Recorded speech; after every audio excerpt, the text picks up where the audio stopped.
ঝাঁপিয়ে পড়তো মেয়েটির উপরে, কারণ মেয়েটি যে ফিগারওয়ালা সেক্সি। মেয়েটির হাত পা বেঁধে বাঁশ দিয়ে চ্যাংদলা করে কাঁধে ঝুলিয়ে আনছে বেশ কয়েকটি মেয়ে। নিয়ে আসে প্রিয়াঙ্কা, মাফি, মিষ্টির সামনে। অতপর মেয়েটিকে তাদের সামনে এনে তাদের মধ্যে থেকে কেউ একজন বলে ওঠে, ম্যাম, এই ব্যাটাকে ধরে এনেছি, এখন একে কি শাস্তি দেব? নিয়ে আসার সময় অনেক তিরিং বিরিং করতেছিল, অন্ধ উলঙ্গ করে অনেক মারপিট করেছি, তবুও শালির তেজ কমছে না। অঙ্কিতার মুখে এরকম কথা শুনে চোখের ইশারায় প্রিয়াঙ্কার নামের মেয়েটি কি যেন বুঝিয়ে দিল। সাথে সাথে সেই মেয়েগুলো এই মেয়েটিকে বাসে ঝুলিয়ে নিয়ে যায় পোড়াবাড়ির ভেতরে। একটা চেয়ারের সাথে বেঁধে রাখা হয়েছে মেয়েটিকে। মেয়েটি আত্মরা হয়ে আছে, তবুও দেখতে ভীষণ সুন্দরী লাগছে। মুখ দিয়ে গড়গড়িয়ে পড়ছে লাল রঙের রক্ত, শরীরের বিভিন্ন জায়গায় নখের আঁচড়। মেয়েটি চেয়ারের সামনে বাঁধা অবস্থায় বসে আছে, মিটমিট করে চোখ খুলছে। মাথার উপর এলইডি ইলেকট্রিক বাতি জ্বলছে, যেটা বিদ্যুৎ ছাড়া জ্বলে। প্রায় 500 ওয়াটের। ঘরের বাইরেটা দেখতে পোড়া, কিন্তু ভেতরটা যেন রাজপ্রাসাদের মতো। মেয়েটি চোখ খুলছে, চোখের সামনে ভেসে আসে আবছা আবছা কিছু ছায়া। স্পষ্ট বোঝা যাচ্ছে না, তবুও চোখ খোলার চেষ্টা করছে মেয়েটি। ছটফট করছে হাত পা ছাড়ানোর জন্য। ভালো করে চোখ মেলে সামনে দেখতে পায় 3 জন বসে আছে চেয়ারের সাথে, এবং তাকে চারদিক দিয়ে ঘিরে রেখেছে প্রায় 200 থেকে 300 প্লাস মেয়ে। মেয়েগুলোর পরনে আছে এক রঙের ব্ল্যাক শু, ব্ল্যাক জ্যাকেট, ব্ল্যাক প্যান্ট। ভালো করে চোখ মেলে দেখে তো মেয়েটির আতা কেঁপে ওঠে, কেননা মেয়েটির সামনে দাঁড়িয়ে আছে 3 গ্যাংস্টার মাফিয়া কুইন, যাদের নাম শুনলে আশেপাশে শহর থেকে পালিয়ে যায় হাজারো মাফিয়া। মানুষ অপরাধ করতে ভুলে যায়। তাদের 3 জনের হাতে আছে AK-47 রাইফেল, মুখে সিগারেট, অন্য হাতে চায়ের কাপ, পাগুলো উঠানো টেবিলের উপরে। দেখে বেশ মনে হচ্ছে মাতাল হয়ে আছে। এভাবে তাদের একসাথে দেখে মেয়েটি উলঙ্গ অবস্থায় মদমূত্র ত্যাগ করে ফেলে। মেয়েটির এরকম অবস্থা দেখে প্রিয়াঙ্কা, মাফি, মিষ্টি, তাদের দলের ছেলে মেয়েগুলো অট্টহাসিতে মেতে ওঠে। এবার মেয়েটি ভয়ার্ত ও করুণ কণ্ঠে বলে ওঠে, কে তোমরা? আমাকে এইখানে এভাবে তুলে এনেছো কেন? তোমরা জানো না তোমরা কার গায়ে হাত দিয়েছো? আমার ওপর লোকজন জানতে পারলে তোদের প্রত্যেককে ধরে কুচি কুচি করে কাটবে। তোরা এই রানীর গায়ে হাত দিয়েছিস, কেউ বাঁচবি না। রানীর মুখে এরকম কথা শুনে প্রিয়াঙ্কা, মাফি, মিষ্টি বেশ রেগে যায়। প্রিয়াঙ্কা এবার মুখে থাকা হাতের সিগারেটটা নিয়ে আকাশে বাতাসের সাথে উড়িয়ে দেয়। মুখের নিকোটিনের ধোঁয়া। টেবিলের ওপর রাখা চায়ের কাপ থেকে এক চুমুক চা খায়। কেউ কোনো কিছু বুঝে ওঠার আগে প্রিয়াঙ্কা উঠে গিয়ে রানীর বুকে মাঝ বরাবর মারে এক লাথি। লাথি খেয়ে কিছুটা দূরে গিয়ে ছিটকে পড়ে রানী। রানী লাথি খাওয়ার সাথে সাথে বলে ওঠে, তোর কত বড় সাহস, তুই এই রানীর গায়ে হাত দিয়েছিস? আমি এখান থেকে একবার ছাড়া পাই, তোদের প্রত্যেককে দেখে নিব। রানীর মুখে এরকম কথা শুনে আবারও অট্টহাসিতে মেতে উঠে উপস্থিত থাকা সকলে। প্রিয়াঙ্কা হাতের ইশারা দিতেই রানীকে তার সামনে আবারও নিয়ে যেতে বলে। এবার প্রিয়াঙ্কা একটা রহস্যময় মুচকি হাসি দিয়ে বলতে শুরু করে, তুই মারবি আমাদেরকে? তুই তো নিজেকেই রক্ষা করতে পারলি না, আর আমাদেরকে মারবি? নিজের দিকে একবার তাকিয়ে দেখ, পরনে তোর কিছুই নেই। আর হ্যাঁ, তোকে এখানে তুলে এনেছি, নিশ্চয়ই কারণ আছে। হুম, আমি সেই কারণটাই জানতে চাচ্ছি, যে কি কারণে তোরা আমাকে এখানে তুলে এনেছিস। রানীর মুখে এরকম কথা শুনে বসা থেকেই উঠে দাঁড়ায় মাফি আর মিষ্টি। রানীর চারিদিকে গোল হয়ে ঘুরতে থাকে। এবার মাফি বলে ওঠে, কেন তুই জানিস না তুই কে? তুই কি কাজ করিস? কি তোর পেশা? তুই রাস্তায় বের হলে তোকে তো সবাই বলবে তোর জন্য আজকে হাজারো নারী সংসার ভেঙেছে, বিভিন্ন নেশায় আসক্ত হয়েছে হাজারো ছেলে মেয়ে। মাফির মুখে এরকম কথা শুনে রানী নামের সেই মেয়েটি এবার যেন অট্টহাসিতে মেতে ওঠে। তার এই হাসির যেন পুরো রুমটাকে থরথর করে কাঁপছে। রানী এবার হাসতে হাসতে বলে ওঠে, যেটা আমার পেশা সেটাই আমার নেশা, আর নেশাটাই হলো আমার পেশা। এই কাজটা আমার আয় বেশি দেয়, তাই আমি এই কাজটাই করি। তুই চাইলে তোদেরকেও আমি 50% দেবো। শুধু আমার এই শহরে নয়, বরং প্রত্যেকটি জেলাতেই আমার একটি করে পতিতালয় আছে। সেখানে আমি হাজারো মিলিয়ে ব্যবসা করি। আর তোরা জানিস না আমার হাত কতটা লম্বা। আমি চাইলে এই মুহূর্তে তোদেরকে ভ্যানিশ করে দিতে পারি। রানীর মুখে এরকম কথা শুনে প্রিয়াঙ্কা আবার সিগারেট মুখে নিয়ে নিকোটিনের ধোঁয়া বাতাসের সাথে মিশিয়ে দেয়। অন্যদিকে এতক্ষণ বসে বসে তাদের কাহিনী শুনছিল মিষ্টি। এবার মিষ্টি বসা থেকে উঠে গিয়ে পরপর বেশ কয়েকটা থাপ্পড় মারে রানীর গালে। রানী থাপ্পড় খেয়ে যেন তার কান শুধু ভো ভো করছে। এবার মিষ্টি তার মুখ খুলে এক নাগাড়ে বলতে থাকে, তোর যতটা হাসার হেসে নে, কারণ তোর ধ্বংসের পালা শুরু হয়েছে। তোর প্রত্যেকটা পতিতালয়ে আমাদের লোকজন দিয়ে ঘেরাও করে রেখেছে, সিগন্যাল দেওয়ার সাথে সাথেই বুম। আর তোর মৃত্যুটা এতটাই ভয়ঙ্কর হবে যে এরকম জঘন্য অপরাধ করার আগে অন্তত 10 বার ভাববে। এরকম খারাপ কাজ করার আগে ভেসে উঠবে তোরে মন মারতিকর মৃত্যুটার কথা। আর হ্যাঁ, ভাগ্যক্রমে আমি মেয়ে হয়েছে, যদি ছেলে হতাম না তাহলে তোকে বুঝিয়ে দিতাম আর মিটিয়ে দিতাম তোর শরীরের চাহিদা। এটা বলে মিষ্টি পকেট থেকে ফোন বের করে কাউকে আসতে বলে রুমের ভেতর। কিছুক্ষণের মধ্যে 15 থেকে 20 জন ছেলে প্রবেশ করে রুমের ভেতর। এতগুলো ছেলেকে দেখে সবাই অবাক। এভাবে সবাইকে অবাক হয়ে তাকিয়ে থাকতে দেখে মিষ্টি বলে ওঠে, এ কি, এভাবে অবাক হয়ে তাকিয়ে থাকার মতো তো আমি কোনো কাজ করিনি। শুধু দেখে যাও তো হোতা হে ক্যা। হ্যাঁ, এই শোনো, তোমরা চেয়ারের সাথে বাঁধা অবস্থায় যার পরনে কোনো কিছুই নেই, তাকে তোমরা আজকে সারা রাত মিলে তার শরীরের চাহিদা মিটিয়ে দিবে। যতক্ষণ না তারই আর্তনাদে পুরো জঙ্গলটা কাঁপছে, ততক্ষণ পর্যন্ত তোমরা তার সাথে সবাই মিলে শারীরিক সম্পর্ক চালিয়ে যাবে, যেন তার শরীর পেটের রক্তের স্রোত বয়ে যায়। বুঝতে পারছো? একটা মেয়ের সতীত্বের কতটা মূল্য সেটা তোকে বুঝিয়ে দিব। এটা বলে সবাই বেরিয়ে পড়ে। এখন শুধু রুমের ভেতর আছে 15 থেকে 20 জন ছেলে পেলে। ছেলেগুলো এগিয়ে যাচ্ছে গুটি গুটি পায়ে রানীর দিকে। রানী এতগুলো ছেলেকে একসাথে দেখে মায়াভরা নেশার দৃষ্টিতে এগোতে দেখে চেয়ার সমেত উল্টে পড়ে। একসাথে পড়া অবস্থায় থেকে 20 জন ছেলে ঝাঁপিয়ে পড়ে তার শরীরের উপর। খেক শিয়ালের মতো ছিঁড়ে খেতে থাকে তার দেহটাকে। এতজনের একসাথে অত্যাচার সহ্য করতে না পেরে রানী শুধু গগন কাঁপানো চিৎকার দিতে থাকে। তবুও কারো থামার নামগন্ধ নেই। চালিয়ে যাচ্ছে তারা তাদের মতো। এতগুলো নরঘাতকের অত্যাচার একসাথে নিতে না পেরে মৃত্যুবরণ করে রানী সেখানেই। রানীর বিভিন্ন লজ্জাস্থান থেকে গড়গড় করে রক্ত বের হচ্ছে। এতগুলো ছেলে একসাথে ঝাঁপিয়ে পড়ার কারণে রানীর দেহটার কোনো অস্তিত্ব নেই। ছেলেগুলো তারা তাদের কাজ করে রুম থেকে বেরিয়ে যায়। কিছুক্ষণ পর অঙ্কিতাও তার সাঙ্গপাঙ্গরা এসে রানীর লাশটিকে ফেলে দিয়ে আসে খোলামেলা বিহীন হাইওয়ের রাস্তার মাঝখানে, যেখানে 24 ঘন্টার মধ্যে 21 ঘন্টায় মানুষের সমাগম লেগে থাকে। আপনাদের জানতে ইচ্ছে করছে না কে এই প্রিয়াঙ্কা, মাফি, মিষ্টি? হ্যাঁ, এরা 3 জন হলো আপন 3 বোন। তারা নিজেরা নিজেদের সাথে সংগ্রাম করতে করতে হয়ে ওঠে 3 গ্যাংস্টার মাফিয়া কুইন। গল্পের সাথে থাকুন, তাহলে বুঝতে পারবেন। অন্যদিকে এই রানীকে, সেটাও আপনাদের মাথায় চক্কর খাচ্ছে, তাই না? তাহলে শুনুন এই রানীকে। রানী হচ্ছে টপ নারী পাচার, শিশু পাচার ও বাংলাদেশের বিভিন্ন শহরের পতিতা মাস্টারমাইন্ড। বিভিন্ন এলাকা থেকে মেয়ে সংগ্রহ করে তাদের দিয়ে দেহ ব্যবসা করাতো এই রানী। নিজেও হাজারো পুরুষের বিছানায় নিজেকে সমর্পণ করেছে।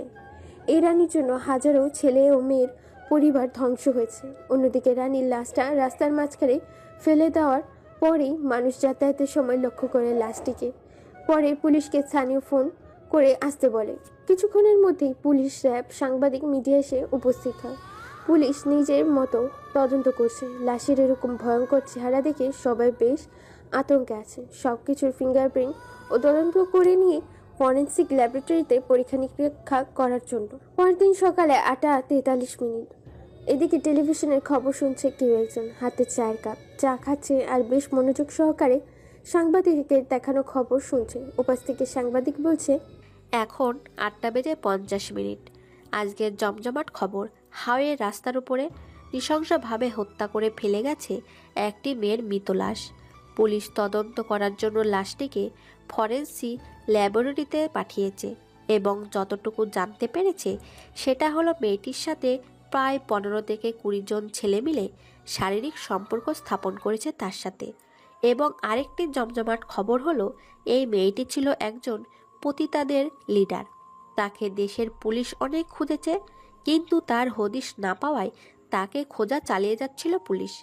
আজকে হঠাৎ এভাবে কেউ একজন নৃশংসভাবে হত্যা করে তার লাশটাকে ফেলে দিয়ে গেছে হাওয়ে রাস্তার উপরে।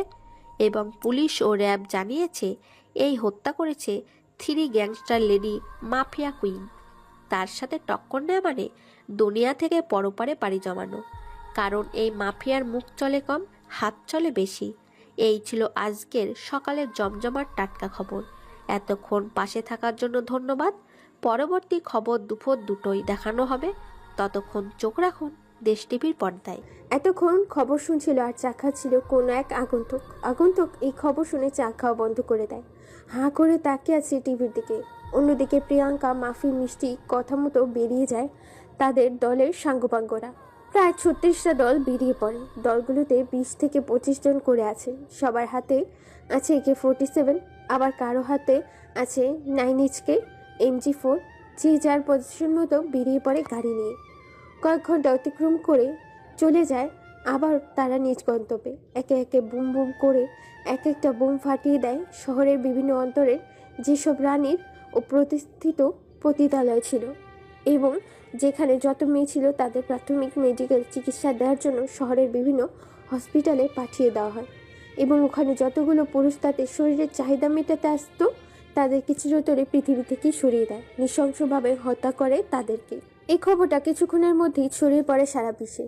প্রেস, মিডিয়া, সাংবাদিক চাহিদাকে হইচই লাগিয়ে দিয়েছে। এই খবরটা প্রত্যেক টিভি চ্যানেলে দেখাচ্ছে।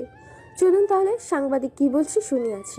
আজকের পাওয়া ব্রেকিং নিউজ, হই হই কাণ্ড, রই রই কাণ্ড বেঁধে গেছে শহরে। শুধু শহরে নয়, শহরের যেসব বিভিন্ন সীমান্তরে আবাসিক হোটেল ছিল সব বোমা বিস্ফোরিততে ধ্বংস করে দিয়েছে 3 গ্যাংস্টার লেডি মাফিয়া কুইন। সাথে একটি মেসেজ পাওয়া গেছে, সেটা হলো শহরে আর কোনো অন্যায় হতে দেবে না এই মাফিয়া কুইন, আর তাকে বাধা দিতে যে আসবে তাকে মেরে বালিচাপা দিয়ে দেবে বলে জানিয়েছে 3 গ্যাংস্টার লেডি মাফিয়া কুইন। শুধু দেশ টিভিতেই নয়, বরং আরও অন্যান্য যেসব টিভি চ্যানেল আছে সেগুলোতেও আজকের এই খবর দেখাচ্ছে। আর এই খবর শুনছিল কেউ একজন। এই খবর শুনে একেবারে হতবাক, কেননা সেও যে একজন। থাক, এখন বললাম না, এটা রহস্যময় থেকে যাক। গল্পের সাথে থাকুন, তাহলে তার নিজের সম্বন্ধে জেনে যাবেন। এভাবে কেটে যায় 2 দিন। পরিবেশটা বেশ থমথমে, চারিদিকে নীরবতা বিরাজ করছে। আজকে ভার্সিটিতে যাচ্ছে মিষ্টি। গাড়ি নিয়ে প্রবেশ করে কলেজের ক্যাম্পাসের মাঠে। গাড়ি থেকে নেমে সোজা চলে যায় সেই আম গাছের নিচে। পায়ের উপর পা তুলে বসে আছে আম গাছের নিচে। এদিক ওদিক তাকাচ্ছে আর ফোনে কিছু একটা দেখছে। ও হ্যাঁ, মিষ্টি এই কলেজের ছাত্রী নয়, সে একটা গোপন কাজে ছদ্মবেশে এসেছে এই কলেজে। অন্যদিকে আরেকটি আগন্তুক ঘুরে বেড়াচ্ছে কলেজের রহস্যময় হিসেবে। হঠাৎ করে পরপর কয়েকটি গাড়ি ঢুকে কলেজের মাঠে। 10 থেকে 15টা বাইক হবে আর 5-6টা বাইক হবে RTR। গাড়িগুলো থেকে নেমে আসে বেশ কিছু ছেলে পেলে, পরনে স্টাইলিশ জামা কাপড়। দেখে গুন্ডা টাইপ মনে হচ্ছে। এগিয়ে আসে কলেজ ক্যাম্পাসের মাঠে।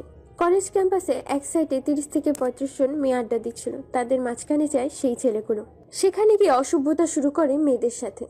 প্রতিটি ছেলে একটি করে মেয়েকে জড়িয়ে ধরে আর স্পর্শ করার চেষ্টা করে, বিভিন্ন লজ্জাস্থানে হাত দেওয়ার চেষ্টা করে। মেয়েরা অনেক রিকোয়েস্ট করছে, তবুও ছেলেরা থামছে না। তারা তাদের মতো অসভ্যতাম করেই চলেছে মেয়েদের সাথে। ছেলেগুলোর এরকম অসভ্যতাম দেখছে গোপনে কেউ একজন। রাগে তার পুরো শরীর ফেটে যাচ্ছে, হাতে পায়ের রক ফুলে উঠেছে, চোখগুলো লাল রক্তবর্ণ ধারণ করেছে।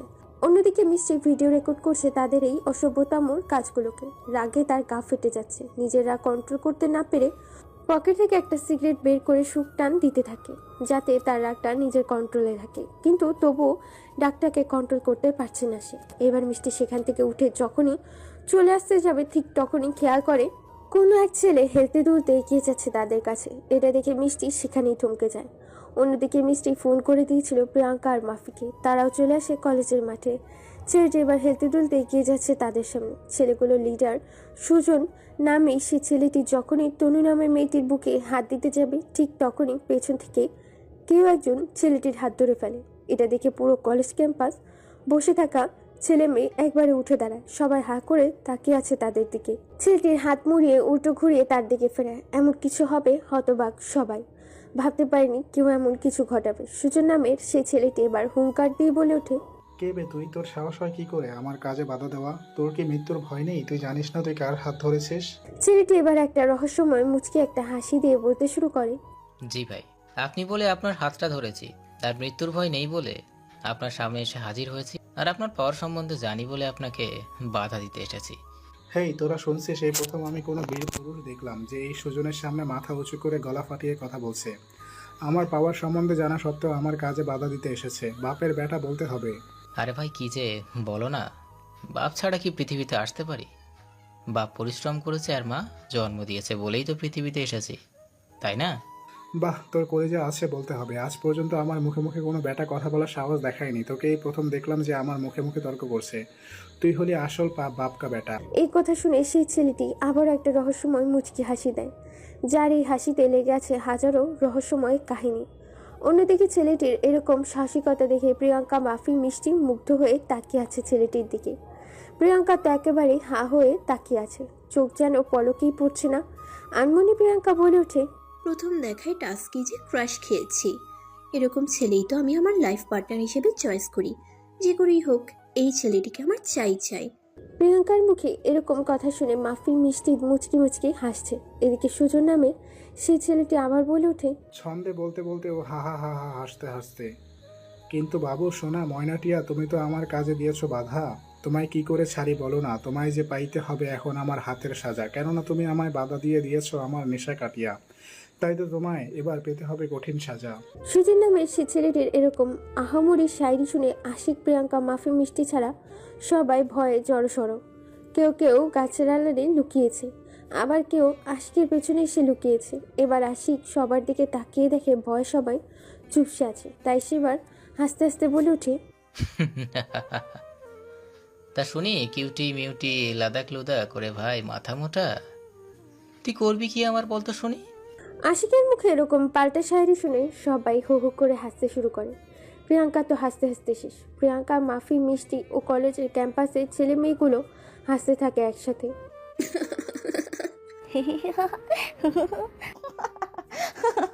সুজন সবাইকে এভাবে হাসতে দেখে বেশ লজ্জা পায়, সাথে ভীষণ রেগে যায়, হাত মুষ্টিবদ্ধ করে ফেলে। সুজনের সাথে থাকা চেলাপালাগুলো বেশ রেগে যায়। সুজন এবার রেগে গিয়ে তার পাশে থাকা মেয়েটির জামা একটা টানে ছিঁড়ে ফেলে। হঠাৎ এমন কিছু হয়, সবাই হতবাক, সবার হাসি থেমে যায়। এটা দেখে মাফি মিষ্টি সেখানে যেতে চাইলে প্রিয়াঙ্কা বাধা দেয়। এদিকে সুজন সবার দিকে তাকিয়ে হাসতে হাসতে বলে ওঠে, কিরে তোদের হাসি থেমে গেল কেন? হাস না, আরো হাস। তোদের সামনে এই মেয়েটিকে ধর্ষণ করব, আমায় অপমান করা দেখাচ্ছি মজা। এদিকে মেয়েটি পুরোই কান্না করে ফেলেছে। আশিক তার পরনে থাকা টি শার্টটি খুলে পরিয়ে দেয় মেয়েটিকে। এদিকে যখনই সুজন মেয়েটির শরীরে আবার হাত দিতে যাবে, ঠিক তখনই আবার দুটা কালো রঙের গাড়ি এসে হাজির হয় তাদের সামনে। সবাই তাকিয়ে আছে গাড়ি দুটির দিকে। সবাই জানে এই গাড়ির ভিতর কে আছে। গাড়ি থেকে নেমে আসে এই কলেজের ভিপি রাসেল মাহমুদ রাজ। সবাই তাকে রাজ বলে চিনি। ভিপি এবার তাদের সামনে এসে দাঁড়ায়, রাগান্বিত চোখে সবার দিকে তাকায় আর বলে ওঠে, আচ্ছা, এখানে যাত্রা হচ্ছে নাকি সার্কাস হচ্ছে? ও ও না না, এখানে তো পুতুল নাচ হচ্ছে, তাই না? আরে ও আমার ভাই, কার সাথে সে ডেটে যাবে, নাকি কার শরীরে হাত দেবে, নাকি কিভাবে দিবে সেটাও ভালো করেই জানে। আরে আমার ভাইয়ের সাথে এক রাত কাটানোর জন্য মেয়ের বাপে রিকোয়েস্ট করে, সেখানে আমার ভাই নিজে মেয়ে পছন্দ করছে শুধু একটু মজা নেবে বলে, আর তোরা আমার ভাইকে বাধা দিস। এবার ভিপির কথা শুনে তো পুরো 404 ডিগ্রি সেলসিয়াস বেড়ে যায় আশিক, প্রিয়াঙ্কা, মাফি মিষ্টির। রাগে তাদের শরীর ফেটে যাচ্ছে। এবার ভিপি বলে ওঠে, এই সজন, কোন মালকে তোর পছন্দ তুলে নিয়ে আয়, কে বাধা দেয় আমিও দেখি তার কত বড় কলিজা। এটা বলে ভিপি যখনই উল্টো করে চলে যেতে ধরবে, তখনই তার চোখ কঠোর থেকে বেরিয়ে পড়ার উপক্রম। তার সামনে দাঁড়িয়ে থাকা ব্যক্তিটাকে দেখে তার পা জোড়া থরথর করে কাঁপছে। বুকের হার্টবিট যেন সমুদ্রের ঢেউয়ের চেয়ে দ্বিগুণ বেশি প্রবাহিত হচ্ছে। যেমন আকাশে বিদ্যুৎ চমকালে ও আকাশে ফুটলে থরথর করে মাটি কাঁপে, ঠিক তেমনি হয়েছে তার অবস্থা। ভয়ে প্যান্টে মলমূত্র করে ফেলবে এই বুঝি সে। থ মেরে যায় সেখানেই। এদিকে ভিপির কথা মতো আশিকের সামনে দাঁড়িয়ে থাকা মেয়েটিকে নিয়ে যখনই সুজন চলে আসতে যাবে, ঠিক তখনই ভিপি পরপর কয়েকটা থাপ্পড় লাগিয়ে দেয় সুজনের গালে। সবাই এই দৃশ্য দেখে অবাক, হতবাক। কেননা যে এতক্ষণ বাঘের মতো গর্জন করছিল, সে হঠাৎ করেই ইঁদুরের মতো হয়ে গেল কেন? সবাই শুধু ভাবছে একটাই কথা। এদিকে সুজন একেবারে হতবাক, কি হচ্ছে তার সাথে কোনো কিছুই বুঝতে পারছে না সে। এদিকে ভিপি চোখের ইশারায় তার সামনে দাঁড়িয়ে থাকা ছেলেটির কাছে আকুতি মিনতি করতে থাকে তাকে মাফ করে দেওয়ার জন্য। তার সামনে দাঁড়িয়ে থাকা ছেলেটি তার এরকম কথাবার্তায় চোখ লাল রক্তবর্ণ ধারণ করে ফেলেছে। আবারও ভিপি ভয়ে ভয়ে চোখের ইশারায় মাফ চাইতে থাকে ছেলেটির কাছে। ছেলেটিও একবার পুরো কলেজ ক্যাম্পাসের দিকে তাকিয়ে কিছু একটা ভেবে চোখের ইশারায় বুঝিয়ে দেয় তাকেও তার ভাই। শুদ্ধ পুরা কলেজ ক্যাম্পাস যেন এখনই ছেড়ে চলে যায়, নয়তো এখানে লাশের শ্মশান ঘাট লেগে যাবে। হুমকি দিয়ে চোখের ইশারায় বলে কথাগুলো সেই রহস্যময় ছেলেটি। ভিপিও পড়ে নেয় চোখের ভাষা। দ্রুত সুজনকে মারতে মারতে ও তার সাঙ্গপাঙ্গদের নিয়ে পদত্যাগ করে সেই স্থান। এদিকে মেয়েটিও জড়িয়ে ধরে আশিককে সুজনের হাত থেকে বাঁচানোর জন্য। আশিকও মেয়েটির মাথায় হাত বুলিয়ে দিয়ে বলে, তুমি এখন নিশ্চিন্তে বাসায় যেতে পারো। কোনো সমস্যা হলে আমাকে বলতে পারো। তোমার আর কোনোদিনও তারা বিরক্ত করবে না। মেয়েটিও মাথা নাড়িয়ে হ্যাঁ সূচক জানিয়ে চলে যায় কাঁদতে কাঁদতে সেখান থেকে। এদিকে প্রিয়াঙ্কা ছেলেটির মধ্যে একটা গুণ দেখেই হতবাক। ছেলেটির বুকটা অসম্ভব ফর্সা, উজ্জ্বল শ্যামলা। ছেলেদের এত ফর্সা হতে নেই। সুঠাম বডি ফিটনেস শরীর, উচ্চতায় প্রায় 7 ফুট 2 ইঞ্চি হবে হয়তো। এক দৃষ্টিতে হাঁ করে তাকিয়ে আছে প্রিয়াঙ্কা। এদিকে সুজন গাড়িতে যেতে যেতে বলে ওঠে, ভাইয়া তুমি আমাকে ওই মেয়েটাকে নিয়ে আসতে দিলে না কেন? হঠাৎ করেই তোমার কি হলো বলো তো? আমার যে করেই হোক আজ রাতে ওই মেয়েটাকে চাই। এদিকে এখনো হাত পা কাঁপছে ভিপি, কেননা সে এতক্ষণ আজরাইলের সামনে দাঁড়িয়েছিল। সুজনের মুখে এরকম কথা শুনে বেশ পরপর কয়েকটা থাপ্পড় লাগিয়ে দেয় আবারও, আর বলে ওঠে, আরে শালা বলদার বাচ্চা, তুই যার সামনে দাঁড়িয়েছিলি সে ছিল মানুষ রূপে আজরাইল। তোর ভাগ্য ভালো তুই এখনো বেঁচে আসিস, কারণ সে যাকে একবার ধরে তাকে পুরো খেয়ে ফেলে। মানে কি ভাইয়া, তুমি এই প্রথম আমার গায়ে হাত দিছো আর এসব কি বলো আবল তাবল বলছো? কে সে শুনি? আরে হারামজাদা বলদের বাচ্চা, শুধু বসেই বড় হয়েছিস, কিন্তু বুদ্ধি তোর এখনো হাঁটুর নিচেই। ভাইরাল গ্যাংয়ের নাম শুনেছিস? যে বর্তমানে পৃথিবীর 2 নাম্বার স্থানে আছে, আর তুই ওই ভাইরাল গ্যাংস্টারের লিডারের সামনে দাঁড়িয়েছিলিস। জানি না আদৌ আমরা বেঁচে থাকবো কি না, কেননা তোর জন্য আমি যা বেয়াদবি করলাম ভাইয়ের সামনে, এরপর বেঁচে থাকবো বলে মনে হয় না আমার। ওরে বাবারে, এ তো পুরো সাংঘাতিক ব্যাপার ভাই। আমি এত তাড়াতাড়ি মরতে চাই না। তুমি আমাকে যে করে হোক বাঁচাও। এখনো আমার অনেক মেয়ের সাথে ডেটে যাওয়া বাকি আছে, তাদের কি হবে? ভিপি তার ভাইয়ের মুখে এখনো ডেটে যাওয়ার কথা শুনে বলতে থাকে, মুঝে মারো মুঝে মারো। এদিকে প্রিয়াঙ্কাকে এক দৃষ্টিতে তাকিয়ে থাকতে দেখে মাফি ও মিষ্টি প্রিয়াঙ্কাকে সেখানেই পচাতে থাকে আর বলেই ওঠে, কি রে বুনু, এখনো কি হাঁ করে থাকবে নাকি প্রপোজ করবে? ওইদিকে যে আমাদের শিকার পালিয়ে যাচ্ছে, তাদেরকে কে ধরবে বল দেখি? মাফি আপু, তুই থামবি একটু? আমার বোনটাই প্রথম কারোর প্রেমে পড়েছে। পড়তে দে তুই তাকে। আমি অনেক আগেই অঙ্কিতাকে ফোনে কথা বলে দিয়েছি, তাদেরকে যেন গাড়ি থেকে উঠিয়ে নিয়ে আমাদের গোডাউনে নিয়ে যায়। এবার তো চল, আমরা সবাই বেরিয়ে পড়ি, না হলে যে সন্দেহ করবে। ও হ্যাঁ, দ্রুত চলো, গোডাউনে দ্রুত তাদেরকে তুলে নিয়ে আসতে বলো। শালাগুলোকে আজকে জন্মের শিক্ষা দিয়ে ছাড়বো। এই বলে তারাও কলেজ ক্যাম্পাস ত্যাগ করে।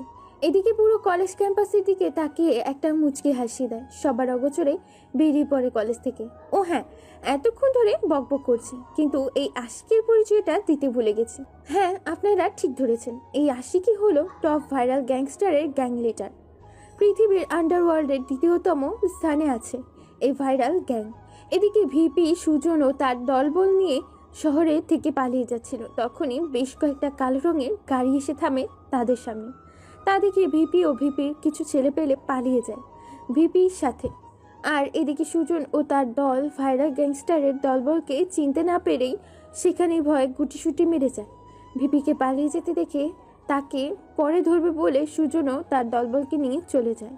ভাইরাল গ্যাংস্টারের দল বলল নিয়ে চলে আসে তাদের নিজের গোডাউনে। অতঃপর শামীম নামের সেই ছেলেটি আশিককে ফোন দিয়ে বলে ওঠে, হ্যালো ভাইয়া, আমি আর তামিম মিলে শালা নিমুখারামের বাচ্চাগুলোকে রাস্তা থেকে তুলে এনেছি, আর বিপি আমাদের চিনতে পেরে পালিয়ে গেছে জঙ্গলের পথ ধরে। তাকে কিছুক্ষণের মধ্যেই ধরে আনবো, তুমি দ্রুত গুডাউনে চলে আসো। ওকে, ঠিক আছে ভাই। ততক্ষণ তুই আর তামিম মিলে শালাগুলোকে আচ্ছা মতো সেবা যত্ন নে।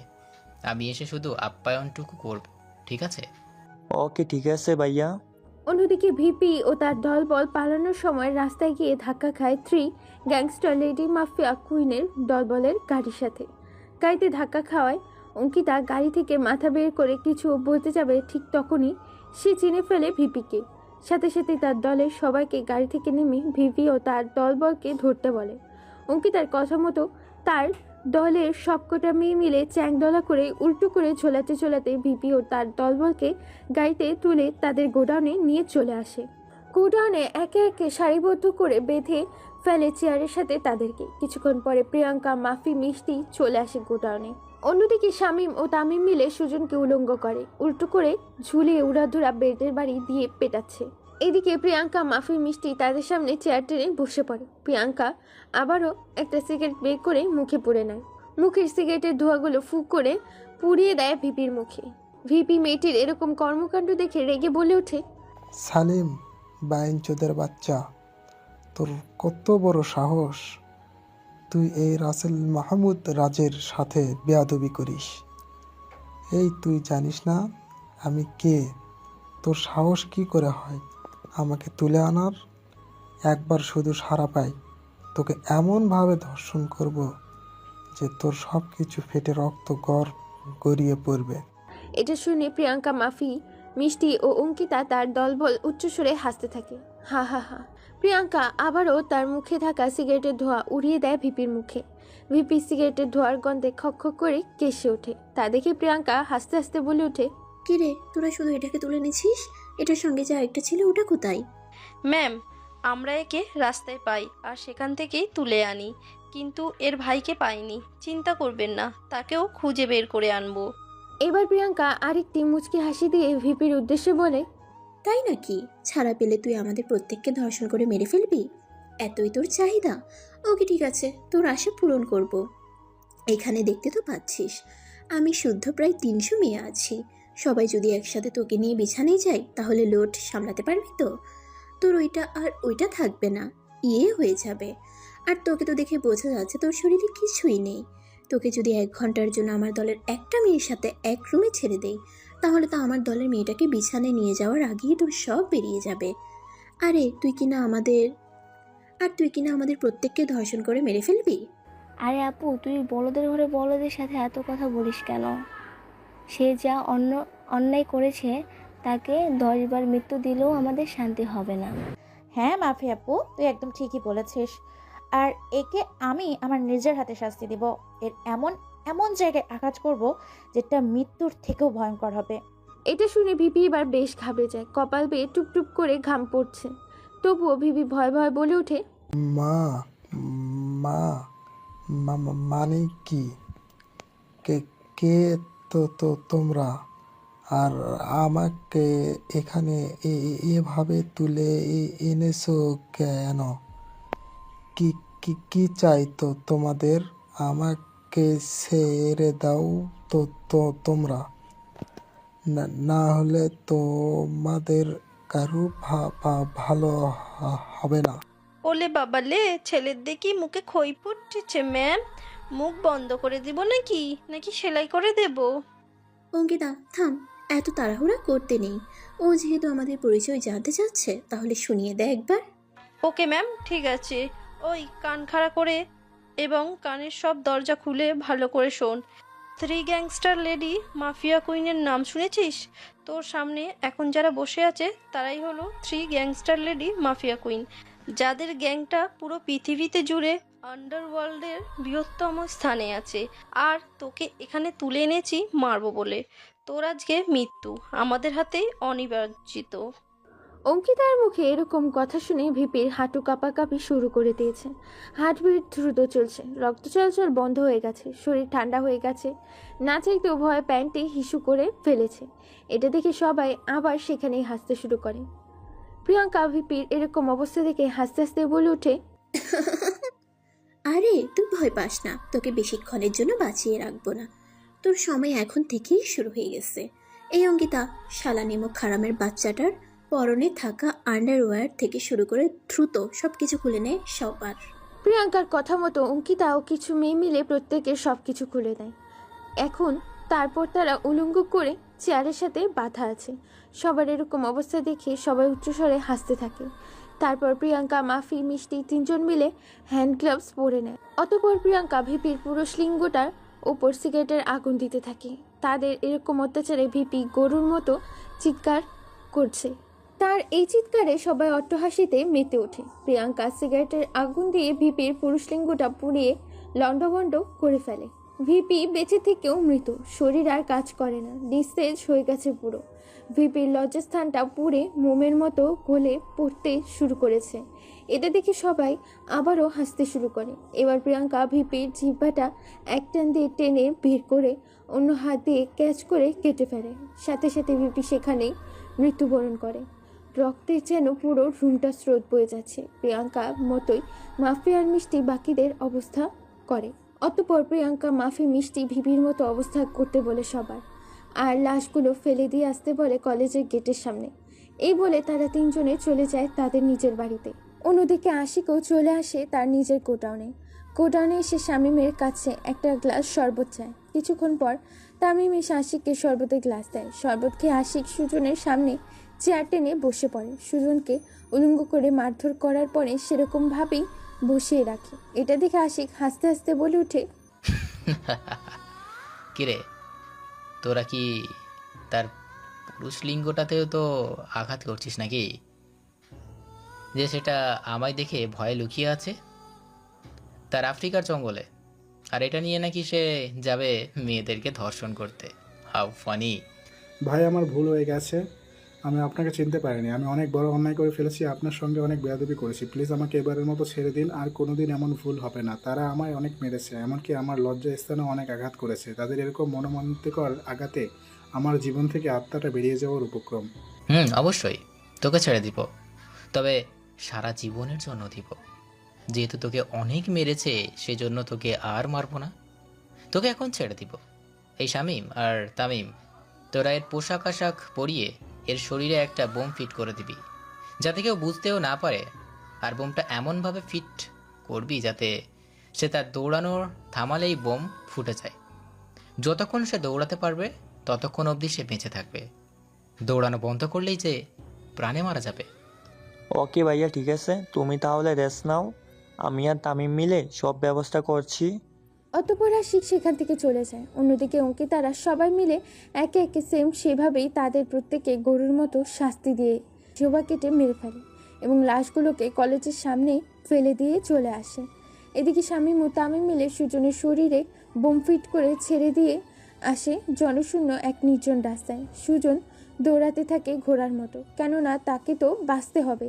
সুজন দৌড়াতে থাকে, দৌড়াতে প্রায় 5 কিলোমিটার রাস্তা অতিক্রম করে তার পার চলছে না, তবু জীবন বাঁচতে লড়ছে নিজের সাথে। অতঃপর আর কিছুটা দূর গিয়ে সুজন দৌড়াতে না পেরে বোম ফুটে বিস্ফোরিত হয়ে সেখানেই মারা যায়। শরীর ফেটে খণ্ড খণ্ড হয়ে যায় তার। অন্যদিকে চেয়ারের উপর পা তুলে একের পর এক ড্রিঙ্কস করছে কেউ একজন, মুখে সিগারেটের টেবিলের উপর চাপ। তারপর বিভিন্ন রকমের মাতাল করা মদের ভাণ্ডার। পরনে তেমন কিছু নেই, শুধু আছে একটা ব্রা আর একটা ছোট প্যান্ট। রাগ করে একের পর এক মদ খেয়ে চলেছে মহিলাটি আর কেউ না, রানীর মা গোপনে এইসব করছে। আর রানীকে সাপোর্ট দিত তার মা মেয়ে মিলে এই ব্যবসায় জড়িত ছিল। কিন্তু রানীর মৃত্যুর পরে রানীর মা ভেঙে পড়ে, খুঁজতে থাকে 3 গ্যাংস্টার লেডি মাফিয়া কুইনকে। তার মার নাম হচ্ছে জরিনা বেগম। সেও দেহ ব্যবসা ও নারী শিশু পাচারে যুক্ত আছে। দেখতে দেখতে সকাল হয়ে যায়। সকালে রাস্তায় মানুষের সমাগম লেগে গেছে। শহরের দুই দিকে দুই প্রান্তে হইচই লেগে গেছে মানুষের। পুলিশ কোনো দিক থেকে কোনো দিকে যাবে হিমশিম খাচ্ছে। সাংবাদিক, প্রেস, মিডিয়া তাদের মতো খবর ছাপানো শুরু করে দিয়েছে। এদিকে সাংবাদিক টিভির পর্দায় বলছে, আজকের আবারও ঘটে যাওয়া হই হই রই রই কাণ্ড। শহরের দুই প্রান্তে ঘটেছে বিশাল ঘটনা। একজনকে বোম দিয়ে বিস্ফোরিত করে মারা হয়েছে, আর অপরদিকে শহরের আরেক প্রান্তে বেশ কয়েকজনকে মনোমান্তিকরভাবে মারা হয়েছে। তবে পুলিশ ও র্যাব তদন্ত করে দেখতে পেয়েছে তাদের প্রত্যেকেরই পুরুষ লিঙ্গ নেই।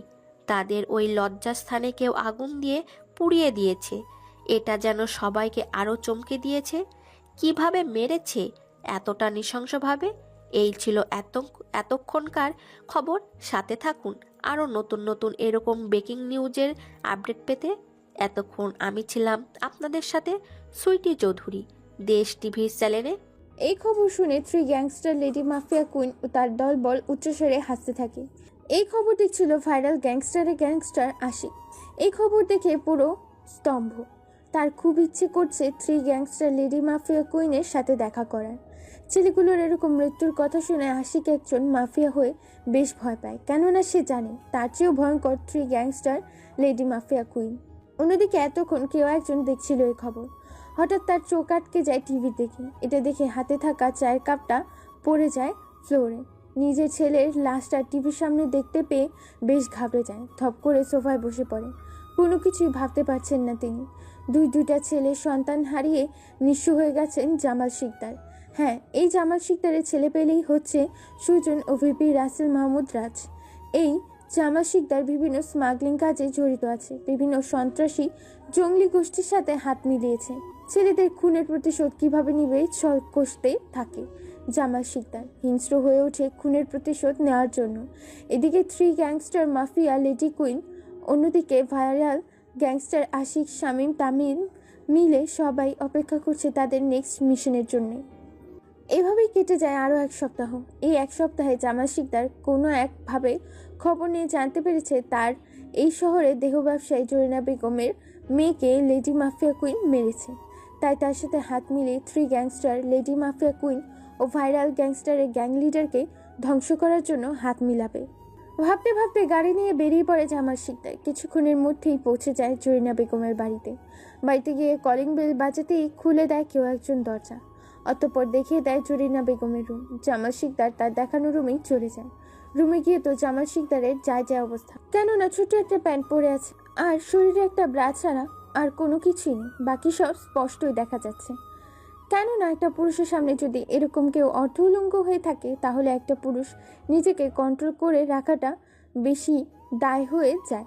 জামাল শিকদারের এরকম অবস্থা থেকে জরিনা বেগম হাসতে হাসতে বলে ওঠে, আরে জামাল শিকদার জি, কি ব্যাপার? এভাবে ঘামছেন কেন? কি ব্যাপার? এভাবে দেখেই এই অবস্থা? বেশ, যদি শরীরের কোনো কিছু না থাকতো তাহলে তো এখানে বুঝি আপনার সব কিছু বেরিয়ে যেত। না মানে মানে আসলে কোনোদিন এইভাবে কাউকে দেখিনি তো, তাই আর কি। কি তার মানে নিজের বউকেও আপনি ঠিকমতো দেখেননি? কি রকম মানুষ আপনি! আনরোমান্টিক। এখানে আসুন তো, আমার পাশে বসুন। এই বলে জামাল শিকদারকে জরিনা বেগম টানতে টানতে তার বাসে এনে বসায়। আর জামাল শিকদার একটা হাত তার নিজের বুকের উপর রাখে।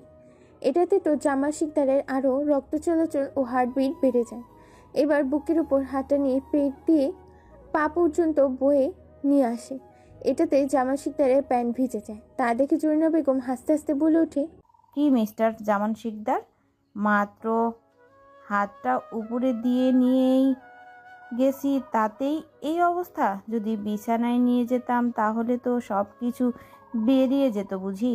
আচ্ছা, বাই দ্য ওয়ে, কী কারণে আমাকে আপনি স্মরণ করলেন শুনি? না মানে আসলে কিছু দরকার ছিল আপনার সাথে, আপনি অনুমতি দিলেই বলতে পারি। অবশ্যই। তার আগে এই নিন, ড্রিঙ্কস করুন। আর কি বলতে এসেছেন সেটা ক্লিয়ার করে বলুন। শিওর। আপনার মেয়ে রানীকে হত্যা করেছে 3 গ্যাংস্টার লেডি মাফিয়া কুইন, আর আমার সন্তানকে হত্যা করেছে ওই ভাইরাল গ্যাংস্টার। তাই আমি চাচ্ছিলাম আমরা দুজনেই একসাথে হাত মিলিয়ে তাদের সাথে মোকাবেলা করব। এজন্য আমি আপনার সাথে হাত মিলাতে এসেছি। আইডিয়াটা মন্দ না। ওকে, আমি রাজি। আপনি আপনার মতো প্ল্যান সাজাতে থাকুন। কোনো কিছুর সাহায্য লাগলে বলবেন আমাকে। ওকে, ঠিক আছে। আর দুজনে যেহেতু হাত মিলিয়েছে, তাহলে কিছু হবে কি দুজনের মধ্যে? মানে বুঝতে পারলাম না, সবটা খুলে বলুন। না আসলে মানে আপনাকে এভাবে দেখে নিজেকে আর কন্ট্রোল করতে পারছি না। তাই একবার যদি চান্স পেতাম আপনার সাথে ওইসব করার, এতে আপনিও সুখ পাবেন আর আমিও, যেহেতু আমরা পার্টনারশিপে এখন কাজ করব সেক্ষেত্রে। ওকে, এই ব্যাপার। চলুন তাহলে, বিছানায় সুখ দিয়ে পরিপূর্ণ করে দেই আপনাকে। আর আপনি কেমন সুখ দিতে পারেন আমাকে, দেখি আপনার দূর কত দূর। এই বলে তারা দুজনে চলে যায় বেডরুমের বিছানার উপরে। শুয়ে পড়ে জরিনা বেগম। জামাল শিকদার জরিনা বেগমের সব কিছু খুলে ছুঁড়ে মারে ফ্লোরে। অন্যদিকে জরিনা বেগম ও জামাল সাহেবের সব কিছু খুলে নেয়, তারপর শুরু করে দেয় এই রঙ্গলীলা। দুজনে শরীরের চাহিদা ও ক্ষুধা মেটাতে লেগে পড়ে তাদের কাজে। প্রায় দীর্ঘ 2 ঘন্টা যাবৎ শারীরিক সম্পর্ক স্থাপন করে তারা দুজনে। অতঃপর তারা দুজনেই সেখানে ঘুমিয়ে পড়ে, দুজন দুজনকে জড়িয়ে ধরে। পরের দিন সকালে ঘুম ভাঙে দুজনে। ঘুম থেকে উঠে দেখে দুজনের শরীরে কোনো কিছুই নেই। এটা দেখে জামাল শিকদার জরিনা বেগমের উপর উঠে সারা শরীর চুমু দিয়ে ভরিয়ে দেয়। দুজনে আবারও 4 ঠোঁট এক করে দেয়। এভাবে কেটে যায় বেশ কিছু সময়। অতঃপর জামাল শিকদার জরিনা বেগমকে কোলে করে নিয়ে যায় বাথরুমে। দুজনে গোসল করে বাথরুম থেকে বের হয়ে আসে। দুজনে খাবার খেয়ে জামাল শিকদার বাই বলে যখনই বের হতে যাবে, ঠিক তখনই তার মনে পড়ে, তাই উল্টো ঘুরে জরিনা বেগমের ঠোঁটে চুমু খেয়ে বেরিয়ে যায় তার নিজ গন্তব্যে। অন্যদিকে আশিক স্বামী তামিম মিলে বেরিয়েছে বিজনেসের ডিলের উদ্দেশ্যে। কিছুটা পথ অতিক্রম করে গাড়ি থেমে যায় সেখানে, কেননা হাজার হাজার গাড়ির লাইন লেগে গেছে এই ট্রাফিক জ্যামে। সবাই অপেক্ষা করছে কতক্ষণে এই ট্রাফিক জ্যাম ছাড়বে। হঠাৎ আশিকের চোখ যায় রাস্তার ওপারের সাইডে একটা মেয়ের দিকে। মেয়েটি একটি পাকাটা জামা কাপড় যেখানে সেখানে চেরা, গায়ে লেগে আছে অসংখ্য ময়লা, হাতে একটি কানা বাটি। মেয়েটি প্রত্যেকটি গাড়ির জানলার সামনে গিয়ে মানুষদের কাছে হাত জোড় করে ভিক্ষা চাইছে। কেউ দিচ্ছে 2 টাকা, আবার কেউ 5 টাকা করে দিচ্ছে, আবার কেউ বা দিচ্ছে দুরু দুরু করে গালি দিয়ে তাড়িয়ে। এটা দেখে আশিকের মন খারাপ হয়ে যায়। সে ভাবছে এই পৃথিবীর মানুষগুলো এতটা নিষ্ঠুর হয় কি করে। একটা অসহায় মেয়েকে ভিক্ষা না দিয়ে দূর দূর করে গালি দিয়ে তাড়িয়ে দিচ্ছে। তারা মানুষ না কেউ অমানুষ, এরা পশুর চেয়েও অধম। ভাবতে ভাবতে মেয়েটি চলে আসে আশিকের গাড়ির সামনে।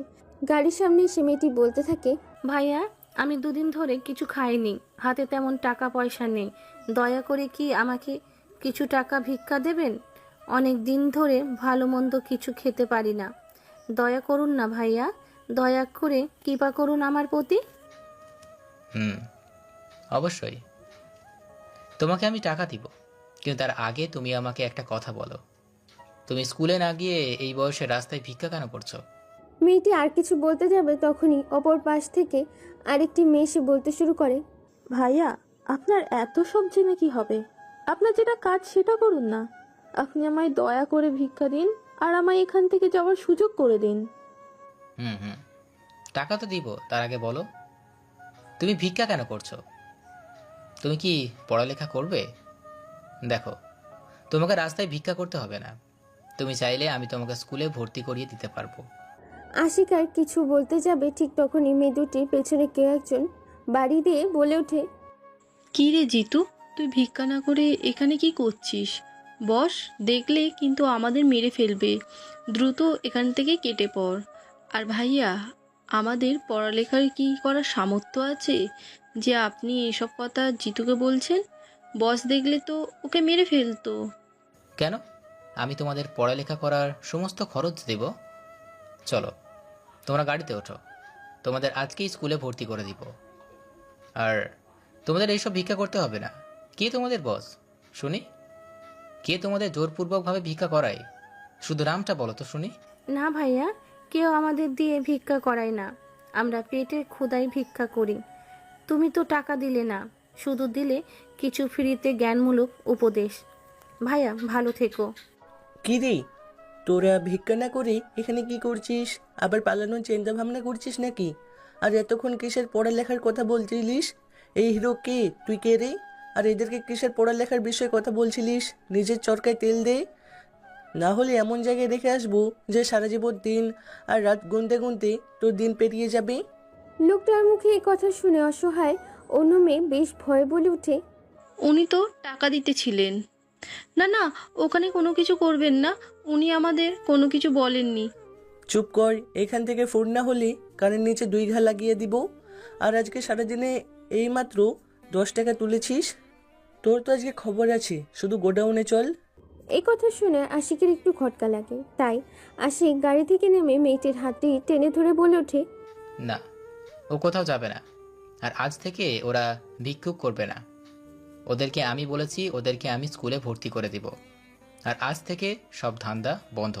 কে রে তুই? তুই জানিস তুই কাজের সাথে পাঙ্গা নিয়েছিস? প্রাণী মারা যাবে। নিজের ভালো স্বাস্থ্য এখান থেকে চলে যা। আর তাদেরকে তাদের মতো থাকতে দে।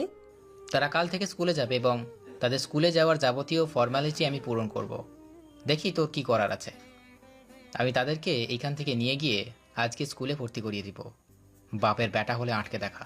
আশিকের মুখে এরকম কথা শুনে লোকটি একটা ফোন বের করে কাকে যেন আসতে বলে। কিছুক্ষণের মধ্যেই 15 থেকে 20 জন ছেলে পেলে আসে। এতগুলো ছেলে পেলেকে দেখে লোকজন ঘামে যায়। অতঃপর লোকটি বলে ওঠে, এই শালার এমন অবস্থা করবে যাতে দ্বিতীয়বার আমাদের কাছে বাধা দেওয়ার সাহস না পাই। এই বড্ড বেশি কথা বলে মেরে গঙ্গা নদীতে ভাসিয়ে দিয়ে আসবি। এতক্ষণ গাড়িতে বসে আশিকের কর্মকাণ্ড দেখছিল প্রিয়াঙ্কা। সেও এই রাস্তা দিয়েই যাচ্ছিল কোনো এক গুরুত্বপূর্ণ কাজে। ট্রাফিক জ্যামের কারণে সেও এখানেই আটকে পড়ে। চারদিকটা দেখতে দেখতে তার চোখ যায় আশিকের উপর, আর আশিকের সাথে ঘটে যাওয়া কাহিনী এতক্ষণ দেখছিল প্রিয়াঙ্কা। এদিকে রনি নামের ছেলেটি কথা মতো তার দলের ছেলেগুলো মারতে আসে আশিককে। যখনই একটা ছেলে আশিকের কপাল বরাবর ঘুষি মারবে, ঠিক তখনই আশিক হাতটা ধরে ফেলে। অতঃপর বলিউডের সিনেমার নায়কদের মতো একটা হাত ধরে আকাশে বাতাসের সাথে ভাসিয়ে রাখে, ওপর থেকে ধুম করে মাটিতে ফেলে দেয়। মাটিতে পড়ার সাথে সাথেই 3টা আছাড় খায় ছেলেটা। মাটিতে পড়ে 3টা আছাড় খাওয়ার কারণে হাড় পাঞ্জর ভেঙে গেছে একাকার, শক্তিটুকু পাচ্ছে না ছেলেটা। 2 নম্বর ছেলেটির মাথা উল্টো করে ঘুরে ধরে, গাড়ির কাচের সাথে বাড়ি মারে। গাড়ির কাচ ভেঙে খণ্ড খণ্ড হয়ে যায়, আর সেই কাচের খণ্ডগুলো গেঁথে যায় ছেলেটির মাথায়। ছেলেটি ব্যথা ও যন্ত্রণায় মাটিতে বসে পড়ে। 3য় নম্বর ছেলেটি যখন মারতে আসে তখন তার হাতটা ভেঙে ঝুলিয়ে দেয়, আর তার হাতে দেয় সেই কান্নাকাটি ধরিয়ে। এভাবে একে একে সবকটা ছেলেকে রাস্তার মধ্যে উড়াধুরা পিটানি দেয়। একজনের কাছে মার খেয়ে টনি নামে সে ছেলেটিও তার দলবল পালিয়ে যায় সেখান থেকে। আর আশিকও ওই মেয়ে দুটিকে নিয়ে গাড়িতে এসে বসে। এতক্ষণ এরকম কর্মকাণ্ড দেখছিল প্রিয়াঙ্কা, মাফি, মিষ্টি। প্রিয়াঙ্কা আশিকের এরকম সাহস দেখে একেবারে হতবাক।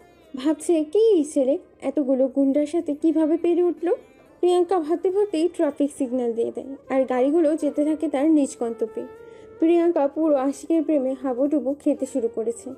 এদিকে আশিক মেয়েগুলোকে নিয়ে আসে একটা রেস্টুরেন্টে। খাওয়া দাওয়া করে ভালো পোশাক আশাক কিনে দিয়ে একটা স্কুলে ভর্তি করে দেয় দুজনকে। এবং রেস্টুরেন্টে বসে যখন তারা খাবার খাচ্ছিল তখন আশিক তাদের কাছ থেকে সব কিছু জেনে নেয় যে ওখানে কতজন ছেলে মেয়ে আছে এবং জোরপূর্বক কতগুলো লোক তাদের নিয়ে ভিক্ষা করায়। চলুন তাহলে মেয়েগুলো কি বলেছিল শুনে আসি। আসলে ভাইয়া আমাদের ওখানে অনেক ছেলে মেয়ে আছে। ওরা আমাদের বিভিন্ন জায়গা থেকে তুলে নিয়ে আসে, তারপর গোডাউনে এনে কিছুদিন রাখে, তারপর শরীরের যে কোনো একটি অঙ্গ কেটে ফেলে দেয়।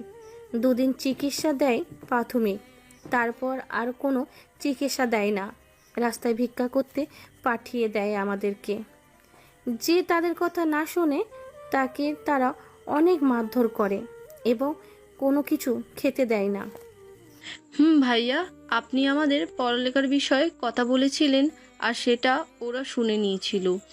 আমরা ওখান থেকে অনেক বের হওয়ার চেষ্টা করেছিলাম কিন্তু পারিনি। ওরা সব সময় আমাদের চোখে চোখে রাখবেন। আপনি আমাদের ভিক্ষা না দিয়ে যখন কথা বলছিলেন তখন তারা শুনে নিয়েছিল এবং সেখান থেকে চলে আসে। আজকে যদি আপনারা আমাদের নিয়ে না আসতেন তাহলে ওরা আমাদেরকে গোডাউনে নিয়ে গিয়ে অনেক অত্যাচার করতো, অনেক মারতো। অতঃপর মেয়ে দুটি জামা উঠিয়ে আশিককে দেখায়। অবাক হয়ে হতবাক হয়ে তাকিয়ে থাকে আশিক, কেননা তাদের পিঠের উপরে অসংখ্য গরম তেল দিয়ে খুন্তির ছ্যাঁকা দেওয়া হয়েছে। প্রায় পিঠের অর্ধেক অংশ পুড়ে গেছে। এটা দেখে আশিকের চোখ থেকে লোনা পানি গড়িয়ে পড়ে। তাই এবার আশিক করুণ সুরে বলে ওঠেন, তোমরা চিন্তা করো না, তোমাদের ওইখানে যতগুলো ছেলে মেয়ে আছে সবাইকে আমি নিয়ে আসবো এবং প্রত্যেককেই স্কুলে ভর্তি করে দিব। ওদের আজকেই শেষ দিন। অত্যাচার কাকে বলে দেখবে এবার ওরা। জানে না কার পাল্লাই পড়েছে তারা। মেয়েরা কেটে একেবারে লন্ডভন্ড করে ফেলবো তাদের প্রত্যেকটাকে। আচ্ছা, তোমরা এখন স্কুলের ভিতরে যাও, আমি দেখছি কি করা যায়। অতঃপর ওখান থেকে মেয়েগুলো চলে যায় স্কুলের ভিতরে। আনন্দের সাথে সবার সাথে খেলতে খেলতে সময় কাটছে তাদের। এদিকে আশিক শামীম তামিমের উদ্দেশ্যে বলে ওঠে, শামীম, তামিম, আজকে মিশনের জন্য তৈরি হয়ে নে। রনি বাদে সবাইকে মেরে ফেলবে। আমার নিজের হাতে মারবো রনিকে। যতগুলো ছেলে পেলে লাগে সবাইকে রেডি থাকতে বলবি। আজকে তাদের এই গ্যাংটিকে ধ্বংস করব আমি। ওকে ভাইয়া, ঠিক আছে। আমি তাহলে ছেলে বলেকে রেডি হয়ে থাকতে বলতেছি। আমরা তাহলে এখন আসি। এই বলে শামীম তামিম সেখান থেকে বেরিয়ে যায় তাদের নিজের কাছে। অন্যদিকে রাস্তার ওই ঘটনার পর থেকে প্রিয়াঙ্কা নিজের রাগটাকে কন্ট্রোল করতে পারছে না, তাই সেও খোঁজখবর লাগিয়ে দিয়েছে এই গুপ্ত গ্যাংয়ের লিডারকে খোঁজার কারণে। মুখের সিগারেট হাতে চায়ের কাপ পাগুলো টেবিলের উপর উঠিয়ে দিয়েছে। প্রিয়াঙ্কা চিন্তা করছে আর মনে মনে কিছু একটা ভাবছে। হঠাৎ করে কেবিনে কেউ একজন এসে বলে ওঠে, ম্যাম, আমি জানতে পেরেছি এই গ্যাংয়ের মালিক রনি নামের এক ছেলে। তারা বিভিন্ন এলাকা থেকে ছেলে মেয়ে কিডন্যাপ করে নিয়ে আসে এই শহরে। তার কয়েকদিন পর হাত পা কেটে জোরপূর্বকভাবে তাদের দিয়ে ভিক্ষা করায়। আবার যে ভিক্ষা করে না তাকে মেরে ফেলে, তাদের শরীরের অঙ্গ প্রত্যঙ্গ বিক্রি করে দেয়। এর চেয়েও বেশি জানতে পারিনি। ওকে, গুড। তুমি আজকে আমাদের যত মেয়ে আছে সবাইকে রেডি থাকতে বলবে। আজকে মিশনে যেতে হবে সবাইকে। আমি নিজের হাতে শেষ করব, কাউকে প্রাণে বাঁচতে দিব না। যতগুলো বন্দুক আছে AK-47, প্রত্যেকটা বন্দুকে সাইলেন্সার লাগাও। আর বিভিন্ন ধরনের অস্ত্র যেমন চাপাতি আর বোমা আরও কিছু সরঞ্জাম রেডি করে রাখবে। তাদের মারার সাথে সাথে তাদের পুরো গোডাউনটাকে আমি বম দিয়ে ধ্বংস করে দেব। ওকে ম্যাম, ঠিক আছে, আমি সব ব্যবস্থা করছি। তাহলে আজ রাতেই মিশনে যাওয়ার জন্য সবাইকে আমি প্রস্তুত হতে বলছি। আমি তাহলে এখন আসি ম্যাম। এই বলে অঙ্কিতা চলে যায় সেখান থেকে। তার দলের সব মেয়েগুলোই নিজের অস্ত্র সমেত তৈরি থাকার কথা বলার উদ্দেশ্যে বেরিয়ে পড়ে সেখান থেকে। এদিকে রনি রাস্তায় মার খাওয়ার পরেই চলে যায় গোডাউনে। গিয়ে তারা লিডার জামাল শিকদারকে ফোন করে। হ্যাঁ, এই জামাল শিকদারই হচ্ছে ওই গ্যাংয়ের লিডার। এবার রনি জামাল শিকদারের উদ্দেশ্যে বলে ওঠে, হ্যালো বস, আপনি কোথায়? এদিকে তো সর্বনাশ হয়ে গেছে। হই হই রই রই কাণ্ড যাকে বলে ঘটে গেছে। আমাদের ধান্দা বন্ধ করতে উঠে পড়ে লেগেছে একটা ছেলে। ছেলেটাকে রাস্তায় হুমকি দিলে ছেলেটা আমাদের ছেলেপেলেগুলোকে অনেক মারধর করে এবং সেখান থেকে আমাদের 2টি মেয়েকে নিয়ে যায়, যারা ভিক্ষা করে আমাদের জন্য পয়সা নিয়ে আসতো। ছেলেটার অনেক পাওয়ার এবং আমাদের ধান্দা কিছুদিনের জন্য হয়তো অফ রাখতে হবে, না হলে পুলিশের চোখে পড়ে যেতে পারি। এই কথা শুনে জামাল শিকদার জরিনা বেগমের উপর থেকে উঠে পড়ে, সোজা হয়ে বসে পড়ে। জরিনা বেগম এটা দেখে সেও শোয়া থেকে উঠে পড়ে।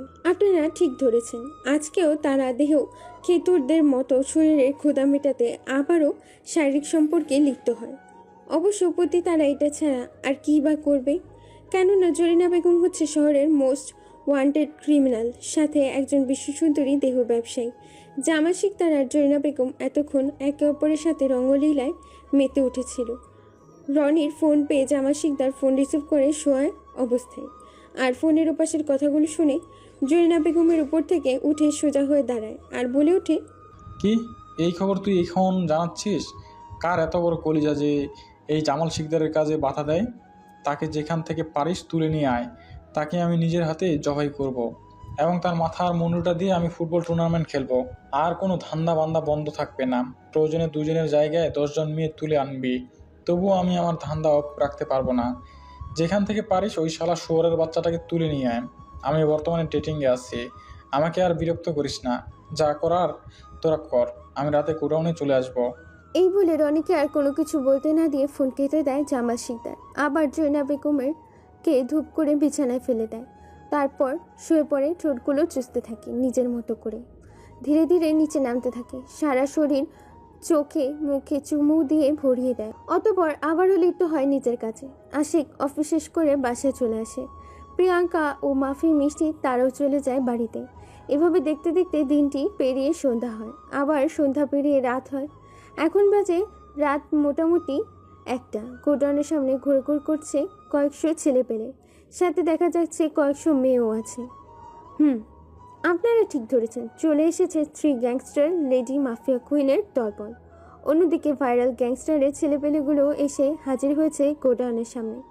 2 দলের সাথে মোকাবেলা করবে জামাল শিকদারের লোকেরা। গোডাউনের ভেতর থেকে কিছু ছেলেমেয়ের চিৎকার চেঁচামেচি ভেসে আসছে তাদের কানে।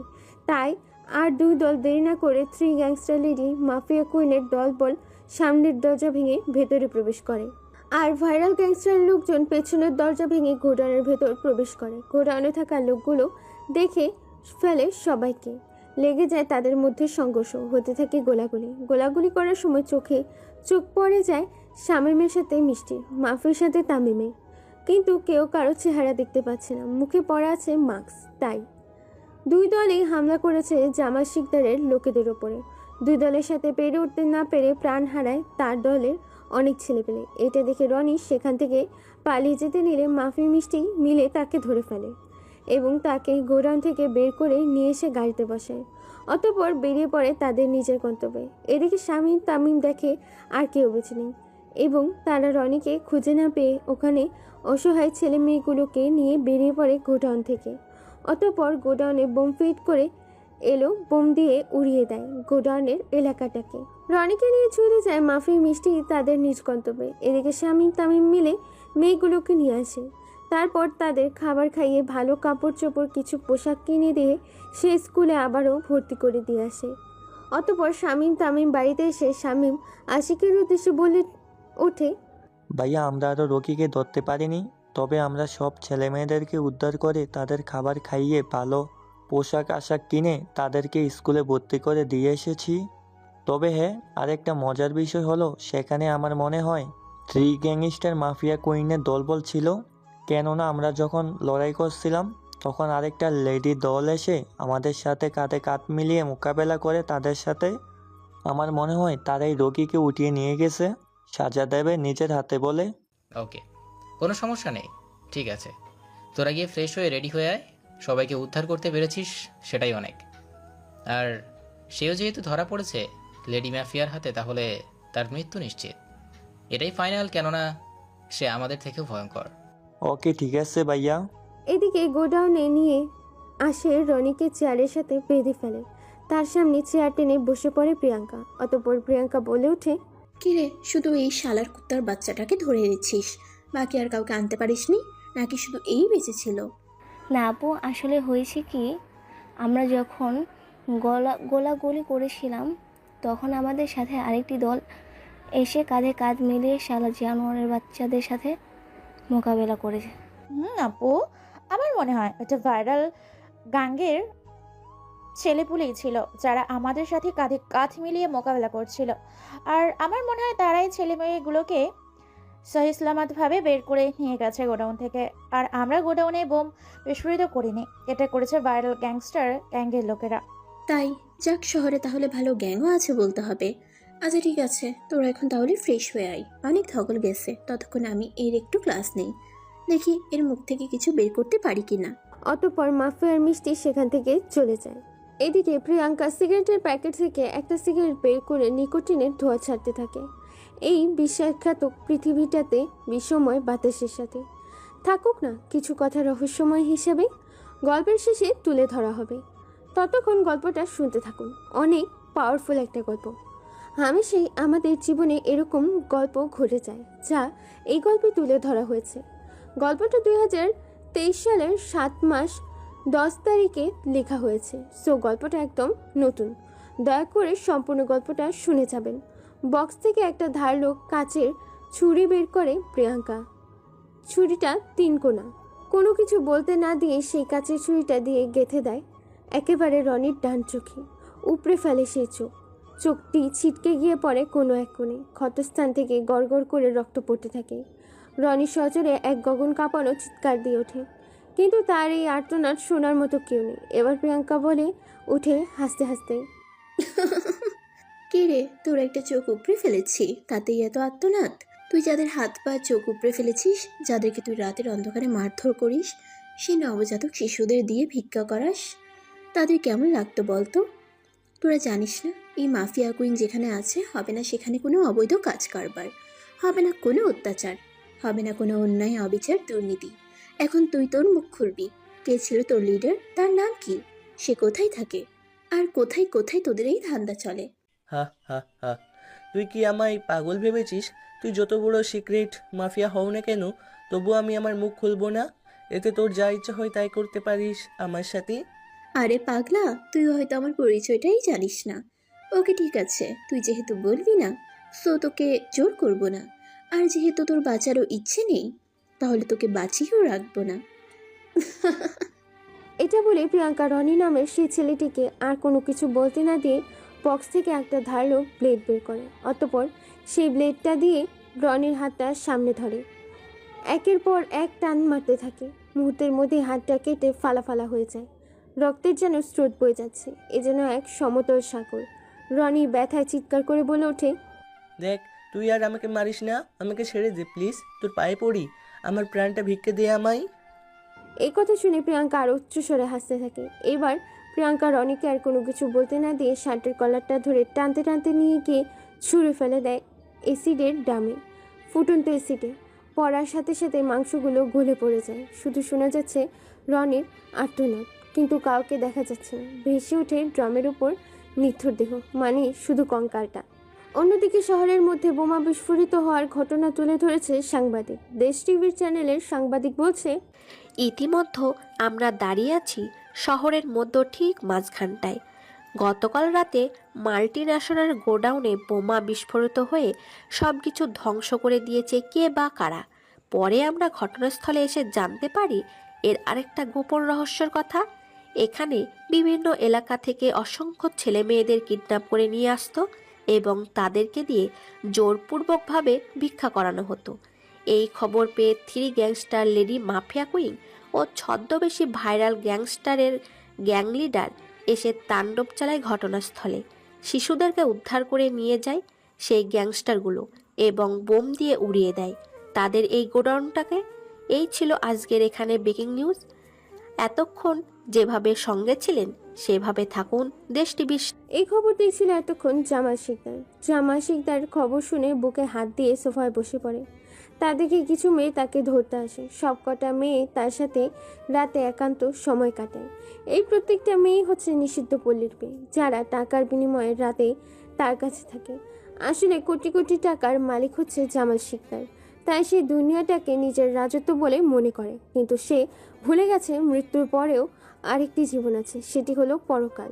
সোফায় বসে জামাল শিকদার কিছু একটা ভাবছে। ঠিক তখনই হঠাৎ করে ক্রিং ক্রিং শব্দে তার স্মার্টফোনটি বেজে ওঠে। ফোনের পাশ থেকে বলছে, হ্যালো বস, আমাদের সব ধান্দা বন্ধ হয়ে যেতে বসেছে। মাফিয়ারা আমাদের সাথে উঠে পড়ে লেগেছে। আমাদের হন্যে হয়ে খুঁজছে, যেখানে পারবে সেখানেই শ্যুট করবে বলে খবর পেয়েছি গোপন সূত্রে। এখন আমরা কি করব তাড়াতাড়ি বলুন। চুপ শালি মাকি, তুই আমাকে ভয় দেখাচ্ছিস নাকি তাদের থেকে সাবধান হতে বলছিস? তোরা কি করছিস? ঘোড়ার ঘাস কাটতেছিস নাকি গরু চড়াচ্ছিস? আসলে বস, সরি বস, আমরা ব্যাপারটা বুঝতে পারিনি যে এইরকম হয়ে যাবে। আমরা খুবই দুঃখিত বস। আমাদের সব ছেলে পুলেগুলোকে মেরে ফেলেছে তারা। আসলে বস, সেদিন আমি ছিলাম না। আমি একটা গুরুত্বপূর্ণ কাজের জন্য শহরের বাইরে গেছিলাম, আর সব ছেলেপুলোকে রনি সামলাতে ছিল।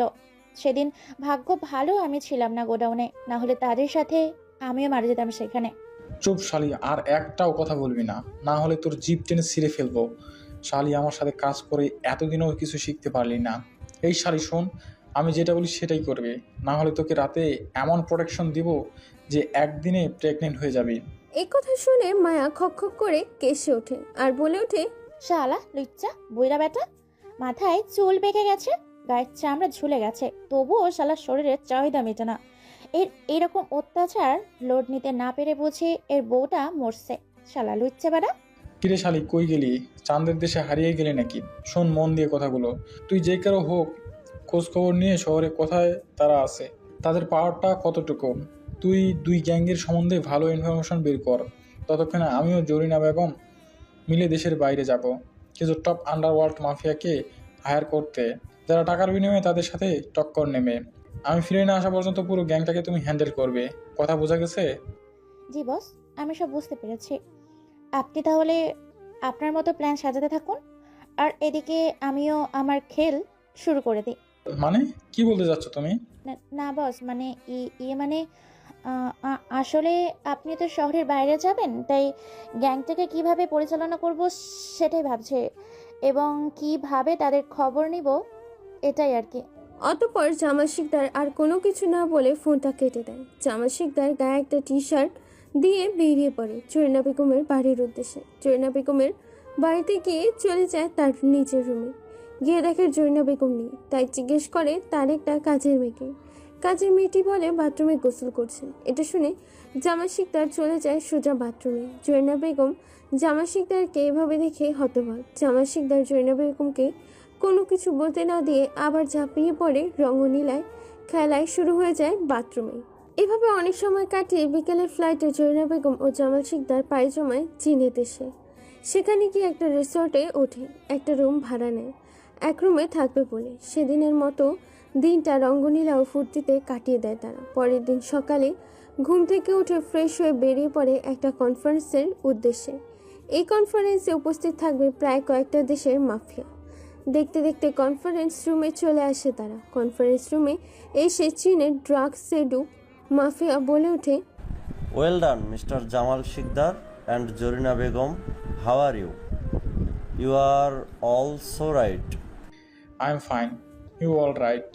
এখানে সবাই উপস্থিত আছে তো? ইয়েস, এখানে সবাই উপস্থিত আছে। চলুন সরাসরি আপনাকে পরিচয় করিয়ে দেই।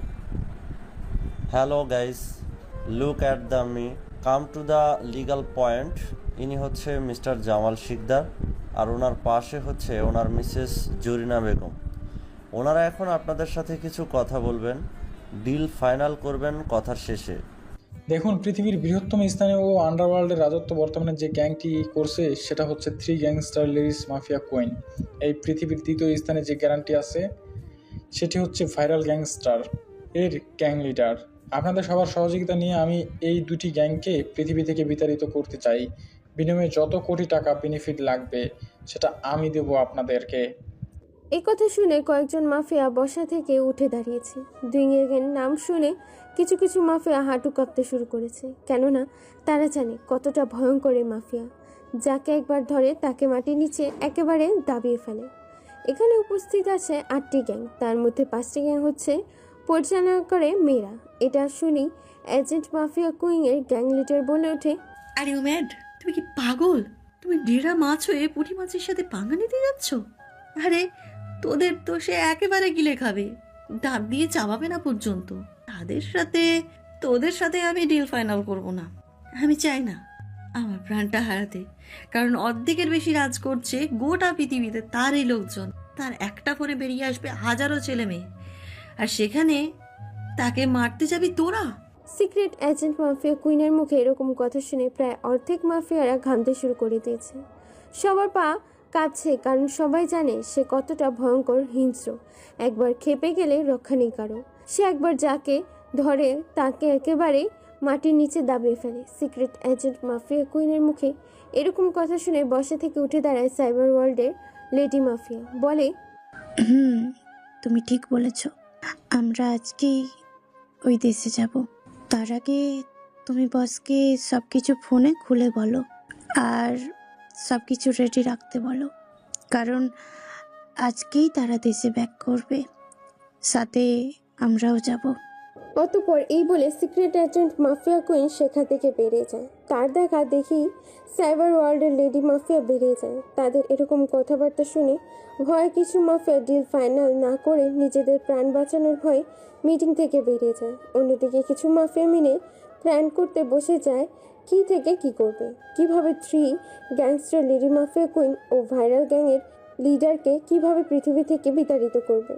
মাফিয়ারা তাদের মতো ভাবতে থাকে, যেমন ইন্টারন্যাশনাল কিং অফ মাফিয়া, কালো দুনিয়ার ড্রাগ সেডু মাফিয়া, কালো দুনিয়ার সাইবার ওয়ার্ল্ডের কিং অফ মাফিয়া, ইন্টারনেট জগতের টপ হ্যাকার একে lady mafia queen, syndicate lady mafia, আর্চের মোস্ট ক্রিমিনাল ওয়ান্টেড ও সাইবার ওয়ার্ল্ডের টপ হ্যাকার মাফিয়া কুইন। সবাই যে যার মতো করে ভাবতে বসে যায় কি করে ধ্বংস করবে তাদের 2 গ্যাংকে। ভাবতে ভাবতে ড্রাগ সেডু মাফিয়া কিং বলে ওঠে, ইয়েস মিস্টার জামাল শিকদার, আমরা আপনার সাথে কাজ করতে রাজি আছি। তবে সত্য আমাদের 100+ মেয়ে লাগবে এবং ওই দেশ থেকে সোনা এবং ড্রাগস স্মাগলিং করে আমাদের হাতে তুলে দিতে হবে। যদি এর সাথে রাজি থাকেন তাহলে ডিল ফাইনাল। ওকে, আমি আপনাদের সাথে রাজি আছি। আমি তাহলে আজকে আমার শহরে ব্যাক করব, আর আপনারা কাল রাতে চলে আসবেন। কালকেই হবে ওদের শেষ দিন।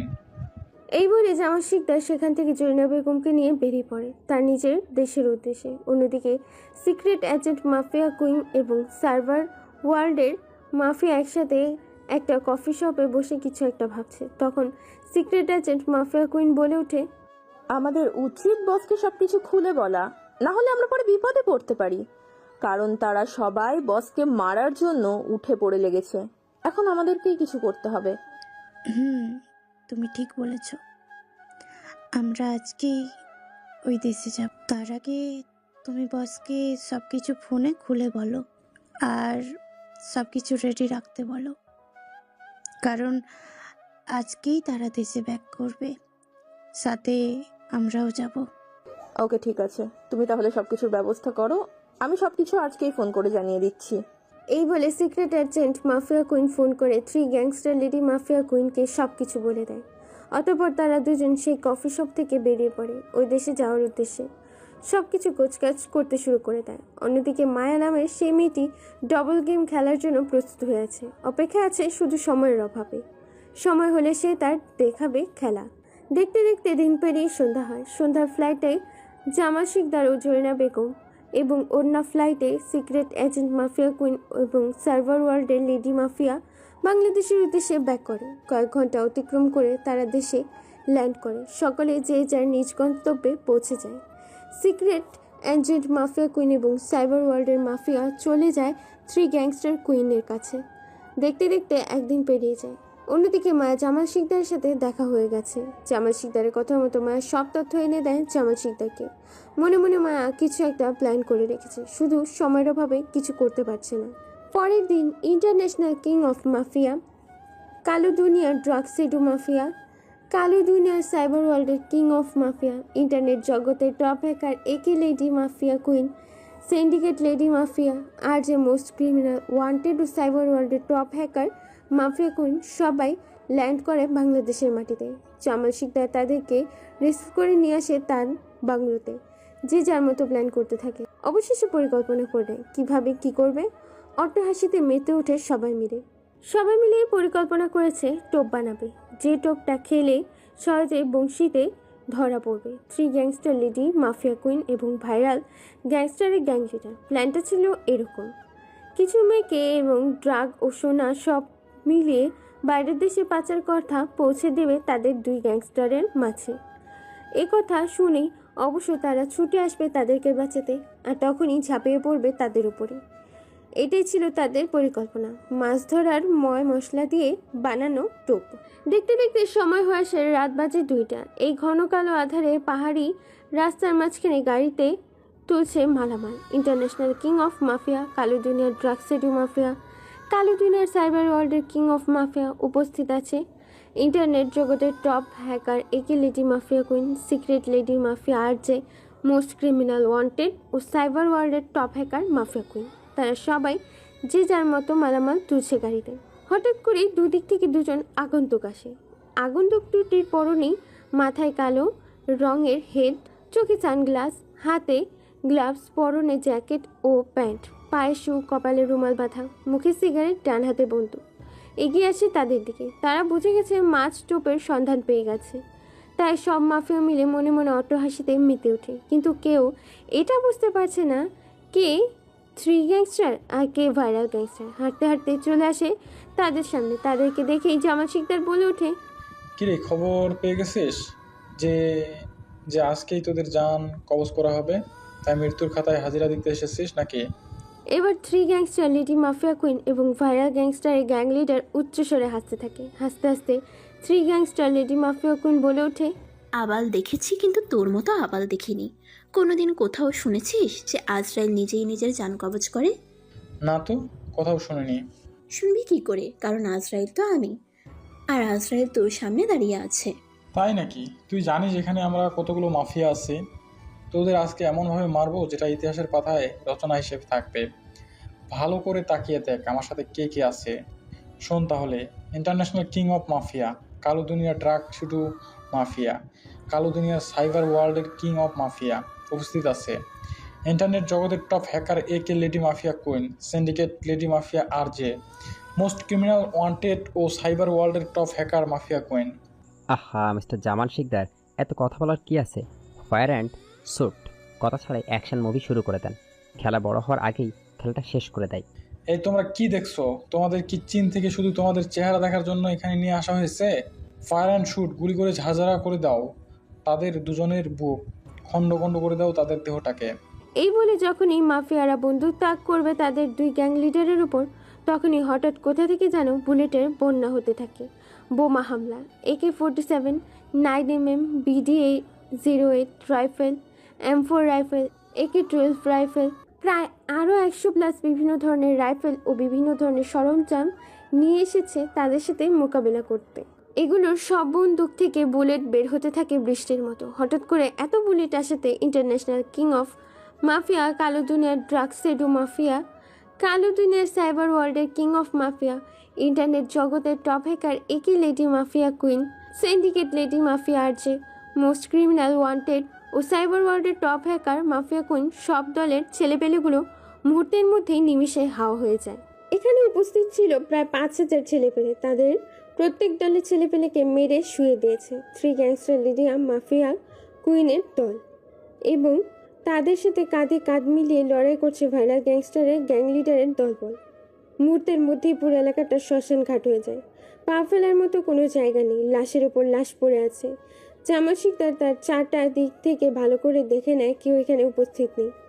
ইন্টারন্যাশনাল কিং অফ মাফিয়া থেকে শুরু করে কালো দুনিয়ার ড্রাগ সেডু মাফিয়া, কালো দুনিয়ার সাইবার ওয়ার্ল্ডের কিং অফ মাফিয়া, ইন্টারনেট জগতের টপ হ্যাকার একে lady mafia queen, syndicate lady mafia আরজে, মোস্ট ক্রিমিনাল ওয়ান্টেড ও সাইবার ওয়ার্ল্ডের টপ হ্যাকার মাফিয়া কুইন প্রত্যেকটা মাফিয়া কিংকে মেরে শুয়ে দেয় মাটিতে। জামাল শিকদার কী করবে কোনো কিছু ভেবে পাচ্ছে না। এক পা দুপা করে এগিয়ে আসে 3 গ্যাংস্টার ও ভাইরাল গ্যাংস্টারের লিডার জামাল শিকদারের কাছে। আশিক যখনই জামাল শিকদারের শার্টের কলার ধরতে যাবে ঠিক তখনই পেছন থেকে কেউ একজন বলে ওঠে হাসতে হাসতে, কি রে, তোরা কি মনে করেছিস গেম এখানেই শেষ? Game is over? No no, এখনো গেম ওভার হয়নি, কিন্তু গেম এখন ওভারই হবে। আমার অনেক দিনের সাধনা, সে টপ আন্ডারওয়ার্ল্ডের মাফিয়াদের নিজের হাতে মেরে পুরো আন্ডারওয়ার্ল্ডের রাজা হব আমি। এই মায়া হবে আন্ডারওয়ার্ল্ডের রেডি মাফিয়া। আমি জানতাম আমার এত বড় সাহস বা আমি কোনোদিনই পারবো না তাদেরকে খুঁজে বের করে মারতে। তাই যখন জামাল শিকদার চীনের মাফিয়া ভাড়া করতে গেলেন সব দেশের, তখনই আমার প্ল্যানটা সাজিয়ে ফেললাম। মানে হলো এই এক ঢিলে 2 পাখি মারবো। আমার লাঠিও ভাঙবে না, আবার সাপও মরবে। মানে তুই একটা বিশ্বাসঘাতক। আমি এতদিন দুধ কলা দিয়ে কাল সাপ পুষেছিলাম, তোকে তো আমি নিজের হাতে মেরে ফেলবো। দাঁড়া তুই। না না, এই ভুলটা একদম করিস না। অবশ্য তুই আর বাঁচবি তো কয়েকদিন, তোর সময় শেষ। তোদের 3 জনকে আমি নিজে হাতে মারবো। মায়ের মুখে এরকম কথা শুনে প্রিয়াঙ্কা ও আশিক অট্টহাসিতে মেতে ওঠে। কেননা মায়া জানেও না সে কার সাথে পাঙ্গা নিতে এসেছে। সে কত বড় মাস্টার মাইন্ড, তার চেয়েও বড় মাস্টার মাইন্ড গেমার হলো প্রিয়াঙ্কা ও আশিক। তাই এবার প্রিয়াঙ্কা বলে ওঠে, বাচ্চাদের হাতে খেলনার বন্দুক মানাই, মানুষ মারা বন্দুক না। এটা শুধু তাদের হাতে মানাই যাদের এটা ধরার যোগ্যতা আছে, কোনো বিশ্বাসঘাতকদের নয়। মায়ের কথা শুনে প্রিয়াঙ্কা তার কথার জবাব দেয়। প্রিয়াঙ্কা বলা শেষ করে আবার আশিক মায়ের উদ্দেশ্যে ক্ষিপ্ত কণ্ঠে বলে ওঠে, তাই নাকি? এই পুরো আন্ডারওয়ার্ল্ডের প্রথম এবং দ্বিতীয় স্থানে আছি আমরা, আর আমাদের মারবে তুই? দেখি তোর কতটা বুকের পাটে এবং শক্তি। চালাও বলি, ঝাঁঝরা করে দাও আমার বুকটা। এটা বলে আশিক বুকটা এগিয়ে দেয় মায়ের দিকে। মায়াও তার বাকি সঙ্গীরা সবাই বন্দুক তাক করে 3 জনের দিকে। যখনই মায়া গুলি করতে যাবে ঠিক তখনই আশিক ও প্রিয়াঙ্কা উপরে হাত তুলে দুই আঙুল নাড়াতেই বুলেটের বৃষ্টি হতে থাকে। বিদ্যুতের গতিতে বুলেট ধেয়ে আসতে থাকে তাদের দিকে। বুলেট এসে লাগে তাদের কপালের মাঝ বরাবর, বুলেট ভেদ করে চলে যায়। মুহূর্তের মধ্যে মায়া ও তার দলবল সেখানেই ভ্যানিশ হয়ে যায়। এরপর আশিক ও প্রিয়াঙ্কা জামাল শিকদারকে যখনই মারতে যাবে আবারও ঠিক পেছন থেকে কেউ একজন বলে ওঠে, এই তোরা ওকে ছেড়ে দে, না হলে তোর প্রিয় বোনদের এক গুলিতে খুলি উড়িয়ে দেব। পেছনে কারো এরকম কথা শুনে পেছনে সবাই তাকিয়ে দেখে মাফি ও মিষ্টির পেছনে বন্দুক মাথায় ঠেকিয়ে দাঁড়িয়ে আছে জরিনা বেগম। এটা দেখে প্রিয়াঙ্কা চিৎকার করে বলে ওঠে, এই জরিনার বাচ্চা, তোর সাহস কি করে হয় আমার বোনদের মাথায় বন্দুক ঠেকার? তুই প্রাণে বাঁচবি না, নিজের ভালো চাস তো তাদেরকে ছেড়ে দে, নয়তো এখান থেকে জীবিত ফিরতে পারবি না। না না, একদমই না, এই ভুলটা মোটেও করিস না। যতক্ষণ না তোরা জামাল শিকদারকে ছাড়ছিস এবং এখান থেকে আমাদের সহি সালামতভাবে ফিরতে দিচ্ছিস ততক্ষণ অবধি তোর বোনরা আমার হেফাজতেই থাকবে। ওকে ঠিক আছে, তবুও তুই আমার বোনদের কোনো ক্ষতি করিস না। তোদের আমি কোনো কিছুই করব না। এই তোরা সবাই যে যেখানে আছিস বেরিয়ে আয়, আর বন্দুকগুলো সব নামিয়ে নেয়। প্রিয়াঙ্কার কথা মতো সবাই বেরিয়ে আসে এবং বন্দুকগুলো নামিয়ে ফেলে। এটা দেখে জামাল শিকদার হাসতে হাসতে জুয়েনা বেগমকে নিয়ে সেখান থেকে নিমিশেই পালিয়ে যায়। অন্যদিকে শামীম ও তামিম মিলে যে তাদের ফলো করছে সেটা তারা টেরও পায়নি। তাদের ফলো করতে করতে চলে আসে জঙ্গলের ভেতর একটা পোড়াবাড়ির বাংলোতে। বাংলোর ভেতরে হাসতে হাসতে তারা দুজন মিলে প্রবেশ করে। এদিকে শামীম তামিম তারাও চলে আসে এবং লোকেশন সেন্ড করে দেয় আশিকের কাছে। আশিক মেসেজ পেয়ে সবার উদ্দেশ্যে বলে ওঠে, আমাদের এখনই দ্রুত যেতে হবে। আমার ভাইরা তাদের ফলো করতে করতে পৌঁছে যায় একটা বাংলোর ভিতরে। সেখানেই আছে জামাল শিকদার ও জরিনা বেগম। প্রিয়াঙ্কা এই কথা শুনে মাফি ও মিষ্টির দিকে তাকিয়ে বেশ ঝাঁঝালো কণ্ঠে জরিনা বেগমকে মারার উদ্দেশ্য বলে ওঠে, খোদার কসম কাউকে ছাড়বো না, সবাইকে মাটির নিচে দাবিয়ে ফেলবো। আমার বোনদের গায়ে হাত দিয়েছে, আমি হাত কেটে টুকরো টুকরো করে ফেলবো। কাউকে ছাড়বো না, কাউকে না।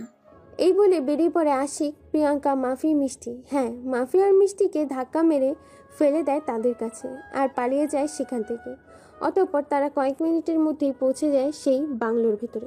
বাংলোর ভিতরে গিয়ে স্বামী বলে ওঠে, ভাইয়া ওই কুত্তার বাচ্চাগুলো ভিতরে আছে, আজকে ওগুলোকে এমনভাবে মারবো সেটা অতুলনীয় হয়ে থাকবে বলার বাইরে। এই বলে তারা বাংলোর ভিতর প্রবেশ করে। অন্যদিকে রাস্তায় গোলাগুলির শব্দ পেয়ে পুলিশ চলে আসে ঘটনাস্থলে, সাথে সাংবাদিক, র্যাব। সাংবাদিক ধারাবাহিকভাবে একের পর এক খবর প্রচার করছে সাধারণ জনগণের কাছে। সাধারণ জনগণ 3 গ্যাংস্টার, লেডি মাফিয়া কুইন এবং ভাইরাল গ্যাংয়ের গ্যাংস্টারের এরকম ধামাকার খবর শুনে সবাই আতঙ্কে। কেউ কেউ বলছে ভালো, কেউ কেউ বলছে খারাপ। সবাই দীর্ঘশ্বাস ফেলছে, অবশেষে দেশটিতে শান্তি মিলবে। এদিকে বাংলোর ভেতর প্রবেশ করে দেখতে পায় জামাল শিকদার ও জরিনা বেগম শার্টের বোতাম খুলে ফ্যানের বাতাস খাচ্ছে দুজনে। হঠাৎ ঘরের ভেতর হুড়মুড়িয়ে এতজনকে ঢুকতে দেখে ঘাবড়ে যায় তারা দুজনেই। বসা থেকে উঠে দাঁড়ায়। প্রিয়াঙ্কা দৌড়ে গিয়ে একের পর এক মারতে থাকে জামাল শিকদার ও জরিনা বেগমকে। মারতে মারতে আত্মরা করে ফেলে তাদেরকে। অতঃপর আশিক বলে ওঠে, মিস প্রিয়াঙ্কা, এই মালটিকে আমাদের সাথে ছেড়ে দিন, আর ওই মালটিকে আপনারা নিয়ে যান, যা ইচ্ছা তাই করুন। ততক্ষণই আমিও আমার ভাইরা মিলে এর সাথে একটু পুরনো হিসেব চুকিয়ে নিই। অতঃপর আশিক, তামিম, শামীম মিলে জরিনা বেগমকে কোলে করে সোফায় নিয়ে গিয়ে ফেলে দেয়। একটানে টি শার্ট ছিঁড়ে ফেলে, সাথে প্যান্টটাও খুলে ফেলে। ঝাঁপিয়ে পড়ে তিনজনে তার শরীরের উপরে। পাগলের মতো ছিঁড়ে খেতে থাকে জরিনা বেগমের শরীরটাকে। অন্যদিকে প্রিয়াঙ্কা, মাফি, মিষ্টি মিলে ব্রেডের বাইর দিতে থাকে একের পর এক জামাল শিকদারের শরীরের উপর। শরীর ফেটে রক্ত ছুঁয়ে ছুঁয়ে পড়ছে। মিষ্টি দৌড়ে গিয়ে নিয়ে আসে আগুনের একটা মশাল, তারপর জামাল শিকদারের মুখে একটা রুমাল পুড়ে দেয়। অতঃপর আগুনের আঁচ দিতে থাকে জামাল শিকদারের হাতে, পায়ে ও মুখে। এরকম অমানবিক অত্যাচার সহ্য করতে না পেরে জামাল শিকদার সেখানেই মারা যায়। অতঃপর জামাল শিকদার মারা যাওয়ার পর প্রিয়াঙ্কা বলে ওঠে, চল তো দেখি ওইদিকে কি খবর। এই মালটা তো মরিচ শেওড়া গাছে দৈত্য হওয়ার জন্য উপরে টিকিট কেটে নিয়েছে। অতঃপর প্রিয়াঙ্কা, মাফি আর মিষ্টি মিলে যায় সেখানে। গিয়ে তো তারা তিনজনে হতবাক, কেননা তারা তিনজন ভাই মিলে জরিনা বেগমকে এমনভাবে ভোগ করেছে যে তার বিভিন্ন লজ্জাস্থান থেকে রক্তের স্রোত বেয়ে যাচ্ছে। এমন সময় প্রিয়াঙ্কা খেয়াল করে যে জরিনা বেগম 3 ভাইয়ের অত্যাচার সহ্য করতে না পেরে মৃত্যুবরণ করে। এটা দেখে প্রিয়াঙ্কা বলে ওঠে, দেখেছিস তোরা, হেব্বি জোশ আছে মাল তিনটার। বউকে ভালো সময় দিতে পারবে, দেখেছিস? ওকে আপু, ঠিক আছে। আপু তুই ঠিকই বলছিস। আর আমার ওই কিউট গোলুমলু তামিম নামের ওই ছেলেটিকে আমার লাইফ পার্টনার বানাতে চাই। তাই ওকে দাঁড়া, ওই যে হিরোগুলো অনেক হয়েছে, মালটা কবেই পগার পার। মালটা মোড়ে 4 রাস্তার মোড়ে তেঁতুল গাছের পেতে হওয়ার জন্য উপরে টিকিট কেটে নিয়েছে। এখন এদিকে আসো দেখি। পেছনে এরকম কারো কথা শুনে উল্টো ঘুরে তাকিয়ে দেখতে পায় প্রিয়াঙ্কা, মিষ্টি দাঁড়িয়ে আছে তাদের পেছনে। এটা দেখে লজ্জা পেয়ে দ্রুত নিজেদের প্যান্ট ও জামা কাপড় পরে নেয়। তারপর লজ্জামাখা মুখ নিয়ে মাথা নিচু করে তাদের সামনে আসে। এটা দেখে প্রিয়াঙ্কা আবার বলে ওঠে, চুপ একদম, কোনো কথা হবে না। আজকে তোকে আমি বিয়ে করব, তুই হবি আমার লাইফ পার্টনার। মাফি আর মিষ্টি, তোরা যে যার মালটাকে বেছে নে, আর যদি কেউ কোনো কথা বলে তাহলে মেইন পয়েন্টে ওষুধটা দিয়ে দিবি, একদম কাবু হয়ে যাবে। এটা শুনে আশিক, শামীম আর তামিম মিলে তাদের প্যান্টের নিচে হাত দিয়ে দেখে মুখ চেপে ধরে। এটা দেখে প্রিয়াঙ্কা, মাফি, মিষ্টি হাসতে থাকে।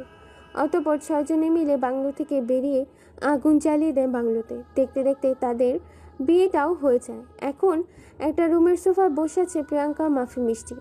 অতঃপর তারা 3 ভাই মিলে তাদের সামনে যায়, যে যার বউকে জড়িয়ে ধরে ঠোঁটে চুমু খায়। অতঃপর আশিক বলে ওঠে, আচ্ছা, সবই তো বুঝলাম, তুমি আমায় ভালোবাসো এবং তোমার বোনরাও আমার ভাইদের ভালোবাসে।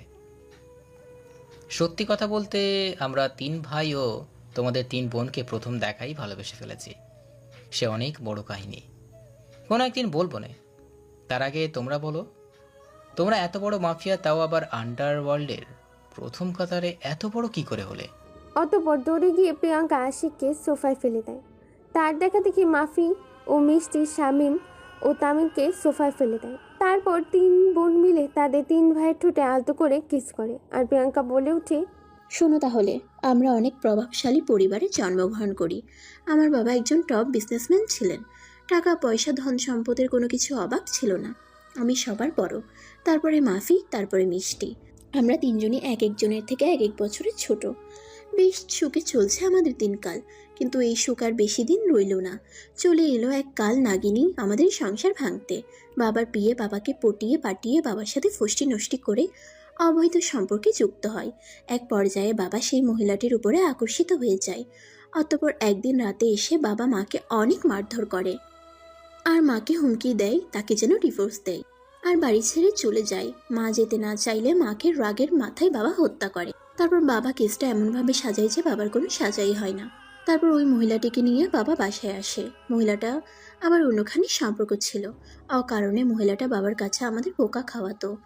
একদিন রাতে বাবা আমাদের সৎমায়ের কথায় অনেক মারধর করে, তাই ডাইনিং টেবিলে থাকা ফল কাটা ছুরিটা দিয়ে সেই মহিলাটাকে আর বাবাকে নিজে হাতে হত্যা করি আর উপর থেকে ফেলে দেই। পরে কেসটাকে একটু সুইসাইড কেস বলে চালিয়ে দেই। আমরা 3 বোন লড়াই করতে থাকি নিজেই নিজের সাথে।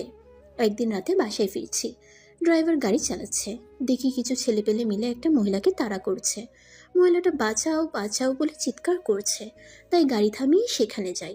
ছেলেগুলো মহিলাটাকে মারার অনেক চেষ্টা করে। এটা দেখে আমরা 3 বোন মিলে সেই লোকগুলোকে নৃশংসভাবে হত্যা করি রাস্তার মাঝে। আর মহিলাটা আমাদের সাহসিকতা দেখে তার সাথে নিয়ে যায়। নিজের মায়ের মমতা ভালোবাসা দিয়ে বড় করে আমাদের, বানিয়ে দেয় পৃথিবীর সবচেয়ে মোস্ট ওয়ান্টেড আন্ডারওয়ার্ল্ডের ও সাইবার ওয়ার্ল্ডের এবং কালো দুনিয়ার রাজা। হয়ে উঠি 3 গ্যাংস্টার লেডি মাফিয়া কুইন। অনেক হয়েছে আমাদের অতীত জীবনের কাহিনী শোনা, রাত অনেক পেরিয়ে গেছে। চলো এখন, তোমরা 3 ভাই আর আমরা 3 বোন, দেখব কার কত দম, কোন দল বেশি শক্তিশালী। আর তোমার অতীতটা না হয় কোনো একদিন শুনবো। আজকে বাসরটা সেরে ফেলি। এই বলে আশিক, শামীম, তামিম তাদের 3 বউকে কোলে করে নিয়ে যায় তাদের নিজেদের রুমে। অতঃপর খাটে শুয়ে দেয় তাদের 3 জনকে। 3 জনে তাদের বউয়ের ভালোবাসার সাথে ভরিয়ে দিতে থাকে। ধীরে ধীরে গভীর ভালোবাসা আচ্ছন্ন হতে থাকে 6 জনই। ধীরে ধীরে 3 জন নিচে নামতে থাকে। তারা 6 জনই 6 জনের সাথে বিচরণ করছে। প্রিয়াঙ্কা ও আশিক মিলে, শামীম ও মিষ্টি মিলে, এদিকে তামিম ও মাফি মিলে হারিয়ে যেতে থাকে তাদের ভালোবাসার অতল সাগরে। ও হ্যাঁ, তাদের বাসরের সব কিছুর আয়োজন করেছে অঙ্কিতা। তারা পরিশ্রম করতে লেগে পড়েছে নতুন গ্যাং তৈরি করবে বলে। আনতে চলেছে কঠিন পরিশ্রমের মাধ্যমে। পরদিন সকালে প্রিয়াঙ্কা সবার আগে ঘুম থেকে উঠে পড়ে। ঘুম থেকে উঠে সবার জন্য কিচেনে রান্না করতে চলে যায়। এদিকে শামীম, মাফি, তামিম, মিষ্টি মিলে বেধরমভাবে ঘুমে আচ্ছন্ন হয়ে আছে। আশিক বিছানায় এপাশ ওপাশ করছে। হঠাৎ তার হাত যায় প্রিয়াঙ্কার উপর। হঠাৎ বিছানা ফাঁকা দেখে চোখ খুলে আশিক কাউকে না পেয়ে বিছানা থেকে উঠে সোজা ড্রয়িং রুমে চলে আসে। কিন্তু সেখানে কাউকে না দেখে চারদিকে খুঁজতে থাকে। বেশ চিন্তায় পড়ে যায় আশিক। হঠাৎ করে রান্নার ঘর থেকে কোনো কিছু পড়ার শব্দ পেয়েই আশিক সেখানে যায়। আর সেখানে গিয়ে আশিক একেবারেই হতবাক, কেননা প্রিয়াঙ্কার শাড়ি পরেছে আর শাড়ির আঁচলটা কোমরে গুজে বধূ বেশে রান্না করছে। আশিকও গুটি গুটি পায়ে প্রিয়াঙ্কার পেছনে গিয়ে দাঁড়ায় আর পেছন থেকে প্রিয়াঙ্কাকে জড়িয়ে ধরে কোমরে হাত ঢুকিয়ে দিয়ে পেটের মধ্যে স্লাইড করতে থাকে আর বলে ওঠে, কি ব্যাপার ম্যাডাম? 3 গ্যাংস্টার আন্ডারওয়ার্ল্ডের টপ লেডি মাফিয়া কুইন শেষমেশ কিনা রান্না করে রান্নি হয়ে গেছে? বিষয়টা তো অদ্ভুত দেখাচ্ছে, তাই না? এই কথা শুনে প্রিয়াঙ্কা আশিকের হাত দুটি পেট থেকে সরিয়ে দিয়ে উল্টো গরম খুন্তি হাতে নিয়ে ঝাঁকিয়ে ঝাঁকিয়ে আশিকের উদ্দেশ্যে বলে ওঠে, না মিস্টার গ্যাংস্টার, আমি যেমন আছি তেমনই থাকবো। এখানে আর কোনো কথা না বলে চুপচাপ বাইরে যাও। না, তা তো হচ্ছে না, কারণ তোমাকে এখন তোমার ওই মিষ্টি ঠোঁটে ছোঁয়া দিতে হবে, তবেই আমি এখন এখান থেকে যাব। একটু ছি, মুখে ব্রাশ না করেই বাসি মুখে কিস, একটু আমি পারবো না। তাই? কিন্তু আমি তো এখন কিস করেই ছাড়বো, তাও আবার তোমার ঠোঁটে। এই বলে আশিক গুটি গুটি পায়ে এগিয়ে যাচ্ছে প্রিয়াঙ্কার দিকে। হঠাৎ করে আশিক প্রিয়াঙ্কার কোমর জড়িয়ে ধরে পেটের মধ্যে স্লাইড করতে থাকে। অতঃপর আশিক 4 ঠোঁট এক করে দেয়। এভাবে বেশ কিছু সময় পেরিয়ে যায়। প্রিয়াঙ্কাও আশিকের সাথে রেসপন্স করছে। হঠাৎ করেই পেছন থেকে কেউ কাশি দিয়ে বলে ওঠে, সরি, আমি কোনো কিছু দেখিনি, ভুল সময় ভুল জায়গায় এন্ট্রি নিয়ে ফেলেছি। তোমরা যেটা করছিলে সেটা চালিয়ে যাও, আমি এখনই চলে যাচ্ছি। এই বলে মাফি সেখান থেকে হাসতে হাসতে চলে যায়। অন্যদিকে প্রিয়াঙ্কা কড়াই থেকে খুন্তিটা তুলে আশিকের হাতে ছেঁকা দেয়। আশিকও বলতে বলতে ফু দিতে দিতে সেখান থেকে চলে আসে হাসতে হাসতে। এভাবে হাসি খুশির মধ্যে দিয়ে তাদের সময়টা পেরিয়ে যায়। সকালে সবাই ডাইনিং টেবিলে খেতে বসেছে। অন্যদিকে টিভির খবরাখবর দেখার জন্য টিভি চালু করা হয়েছে। সবাই খাবার খাচ্ছে আর টিভির খবর শুনতেছে। আশিক যখনই গোস্তের এক টুকরো মুখে নেবে, ঠিক তখনই টিভির স্ক্রিনে সাংবাদিকের কথাগুলো ভেসে আছে তার কানের সামনে। কথাটা শুনে আশিকের হাত থেকে খাবারটা পড়ে যায়। থপ করে বসা থেকে উঠে দাঁড়ায়। চলুন তাহলে সাংবাদিক কি বলছে শুনে আসি টিভির স্ক্রিনে। আজকের এই মুহূর্তে পাওয়া ব্রেকিং নিউজ। দেশের টপ বিজনেসম্যান এবং আন্ডারওয়ার্ল্ডের king of businessman mister Afzal হোসেনকে কে বা কারা গতকাল মারার চেষ্টা করেছে। তারপরে এই হামলা হওয়ার পরে তিনি এখন হাসপাতালে আছেন। দেশ বিদেশে থেকে বিভিন্ন ডাক্তার এসেছেন ওনার চিকিৎসা করার জন্য। দেশে হইচই লেগে গেছে। পুলিশ, র্যাব, সিআইডি যে যার মতো তদন্ত করছে এই হামলার পেছনে কে আছে। এরকম ব্রেকিং নিউজ পরবর্তী খবরে শোনার জন্য ততক্ষণ অবধি সাথে থাকুন, সঙ্গে থাকুন। ধন্যবাদ সবাইকে দেশ টিভির চ্যানেলে। এতক্ষণ সাংবাদিকের বলা কথাগুলো শুনছিল আশিক, শামীম ও তামিম মিলে।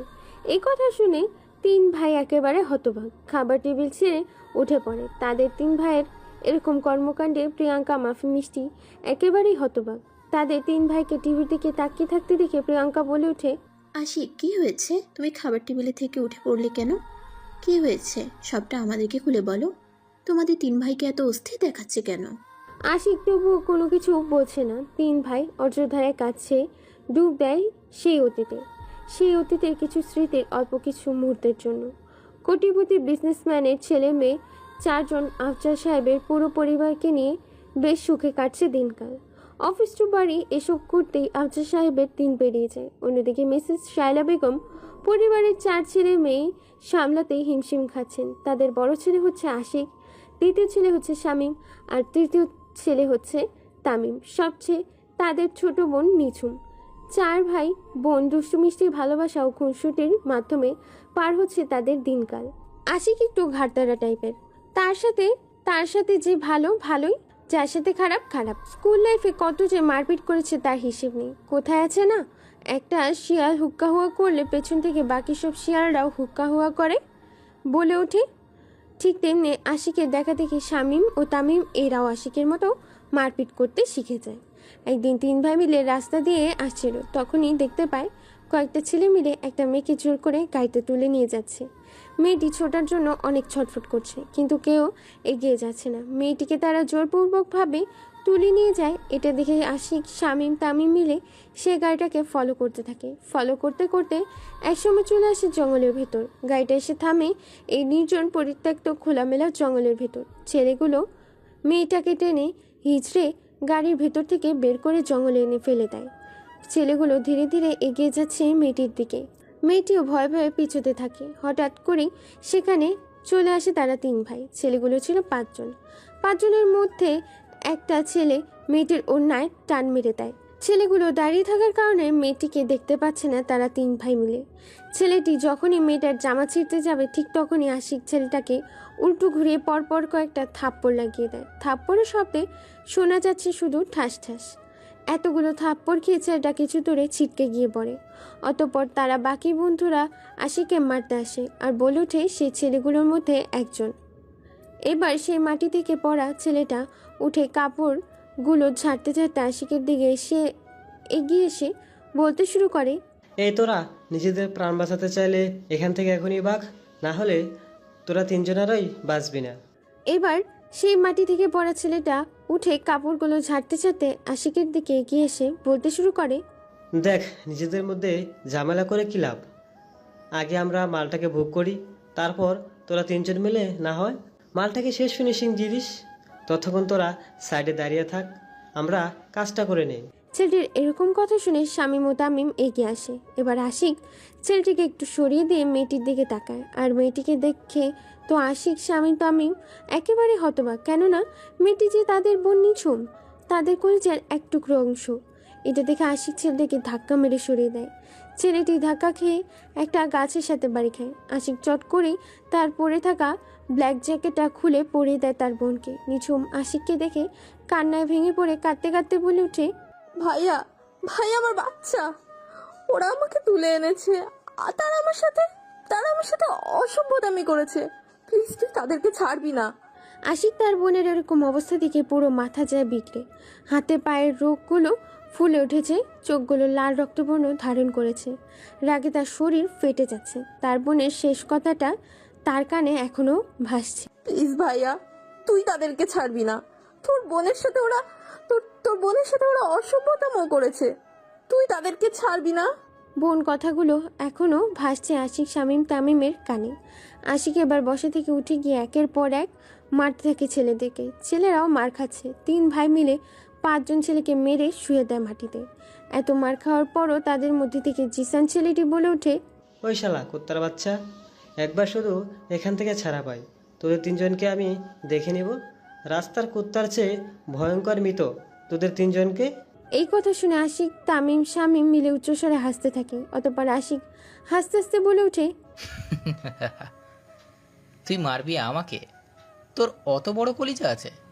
আর যে কিনা একটা মেয়েকে কাপুরুষের মতো জঙ্গলে নিয়ে আসে, আর সে মারবে এই আশিককে? আশিকের কথা শুনে মার খাওয়া ছেলেগুলো ক্ষিপ্ত চোখে তাকায় তাদের দিকে। মার খাওয়ার ফলে তাদের রক্ত চুয়ে চুয়ে পড়ছে। তাদের তিনজনের এরকম হাসি দেখে তাদের মধ্যে থেকেই মাসুদ নামের ছেলেটি বলে ওঠে, হেসে নে তোরা, হেসে নে। এখান থেকে যখন ছাড়া পাবো তখন তোদের প্রত্যেকটাকে দেখে নেব। এখন তো শুধু তোদের বোনকে জঙ্গলে এনে টেলারটা দেখালাম, যখন তোদের বোনকে সত্যি পতিতা বানিয়ে ছাড়বো তখন তোকে পুরো ভিডিওটা দেখাবো। এই কথা শুনে আশিকের পুরো মাথা বিগড়ে যায়। তাই আর নিজের রাগ কন্ট্রোল করতে না পেরে পাশে থাকা এক শুকনো গাছের ডাল ভেঙে ঢুকিয়ে দেয় জিসান ও মাসুদের পেটে।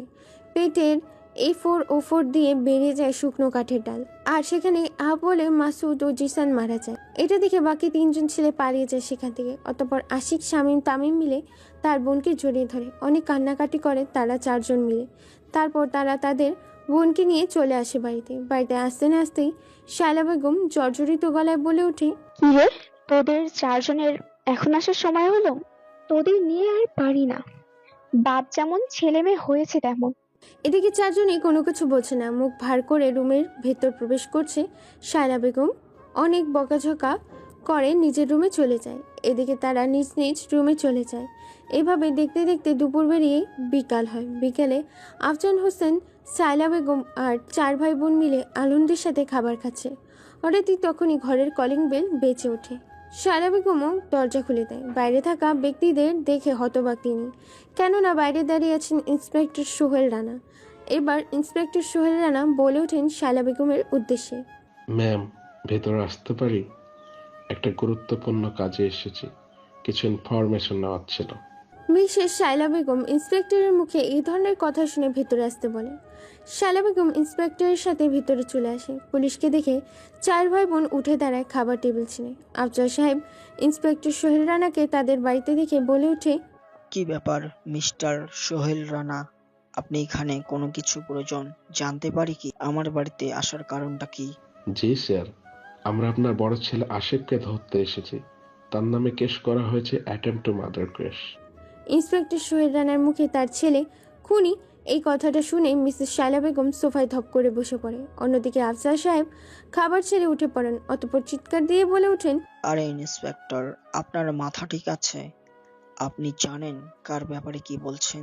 জি স্যার, আমি সব ঠিকই বলছি। গতকালকে আপনার 3 ছেলে 5 জন ছেলেকে অনেক মারে। তাদের মধ্যে 2 জনকে মার্ডার করা হয়েছে এবং আপনার ছেলেদের নামে কেস করা হয়েছে। এখন আমরা তাকে ধরতে এসেছি। অতঃপর আফজাল হোসেন তার ছেলেদের দিকে তাকায়। ছেলেরা মাথা নিচু করে দাঁড়িয়েছে। আফজাল সাহেবও বুঝে যায় ঘটনা সত্যি। ইন্সপেক্টর আর কোনো কিছু না বলে সোজা আশিককে গ্রেফতার করে নিয়ে যায় থানায়। অতঃপর আফজাল সাহেব শামীম ও তামিমের কাছে জানতে চায় কি থেকে কি হয়েছিল।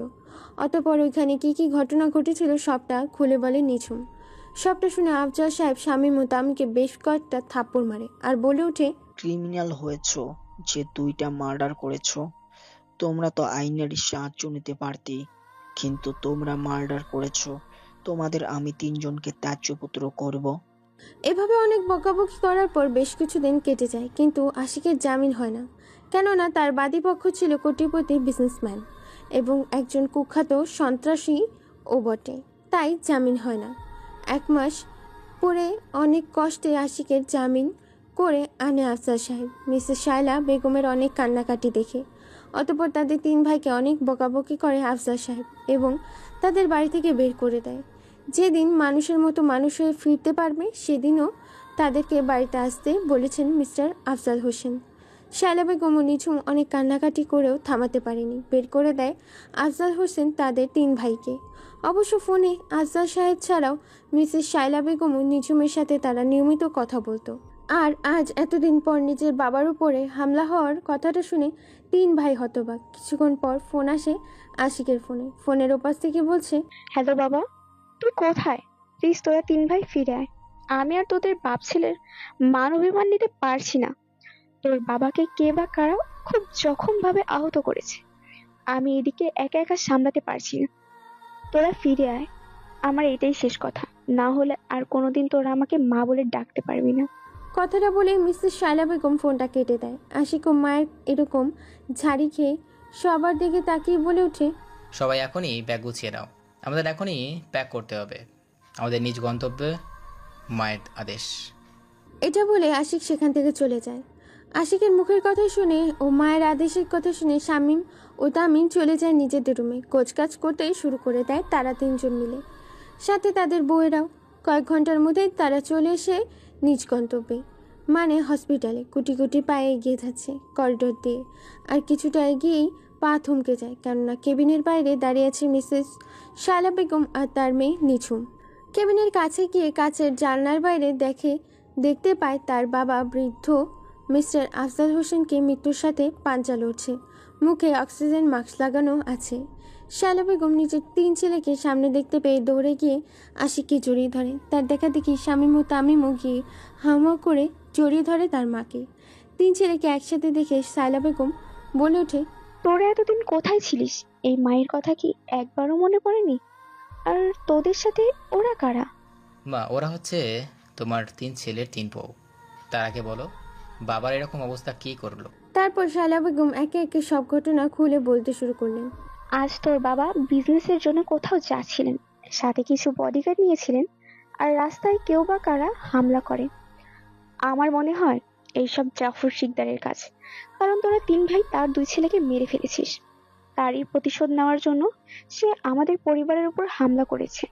কে এই জাফর শিকদার? ওর এত বড় কলিজা আমার বাবার গায়ে হাত দিয়েছে। ওর কলিজাটা আমি বের করে আনবো। কি রে, এখনো তো বললি না এই মেয়ে 3টা কে শুনি? তোদের বন্ধু নাকি?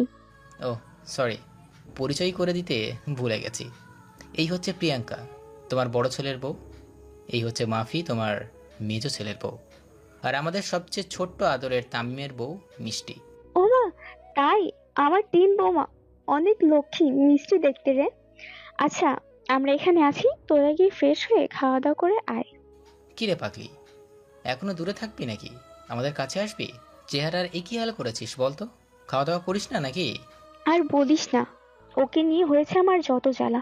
তোরা চলে যাওয়ার পর থেকে তোর বাবার সাথে আজ পর্যন্ত কথা বলেনি, খাওয়া দাওয়া ঠিক মতো করেনি, কোনো কিছু বললেই সব রাগ আমার উপর ছাড়ে। আচ্ছা পাগলি বোন আমার, তুই আমার মায়ের সাথে থাক, আমরা ফ্রেশ হয়ে আসছি। আচ্ছা ঠিক আছে বাবা, তোরা যা। অতপর নিঝুম আর শায়লা বেগম হসপিটালে থেকে গেলেন। অন্যদিকে আশিকরা সবাই মিলে চলে গেলেন। এদিকে কেউ একজন ফোন করে জাফর শিকদারকে বলেছে হসপিটাল করিডর থেকে লুকিয়ে। হ্যালো স্যার, আমি তো আফজাল সাহেবকে মারার অনেক চেষ্টা করেছি, কিন্তু তার ফ্যামিলি থাকায় তাকে মারতে পারিনি। তবে হ্যাঁ, তার 3 ছেলে আবার চলে এসেছে, সাথে তারা বিয়েও করে এনেছে। তাই নাকি? তুমি তো দুর্দান্ত খবর আমাকে শোনালে। এখন খেলাটা আরও জমবে। তুমি শুধু ওই দিকের খেয়াল রাখবে। সুযোগ পেলেই আফজাল হোসেন ও তার মেয়ে নিঝুমকে তুলে নিয়ে আসবে, আর আমার ছেলেদের মৃত্যুর প্রতিশোধ নেবে। ওকে বস, ঠিক আছে। আমি এদিকে খবর আপনাকে সব সময় ট্রান্সফার করব, আর সুযোগ পেলেই খেলা হবে। এই বলে জাফর শিকদার ফোন কেটে দেয়। এদিকে গুটি গুটি পায়ে এগিয়ে যাচ্ছে নার্স আফজাল হোসেনের কেবিনের সামনে। নার্স বলে ওঠে, ম্যাম এই ওষুধগুলো এখন লাগবে, একটু নিয়ে আসেন, ওনাকে খাওয়াতে হবে।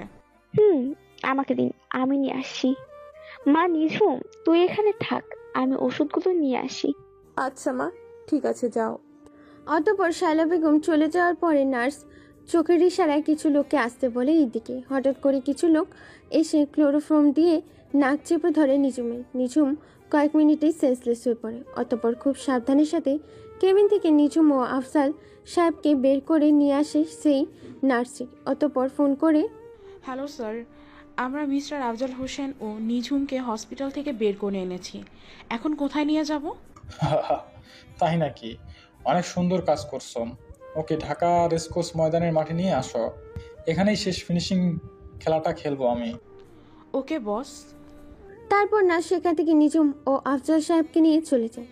এদিকে কিছুক্ষণের মধ্যে মিসেস শায়লা বেগম এসে হাজির হয়। হসপিটালে এসে নিজের মেয়ে ও স্বামীকে দেখতে না পেয়ে একেবারে কান্নায় ভেঙে পড়েন। কি থেকে কি করবে কোনো কিছুই ভেবে পাচ্ছেন না।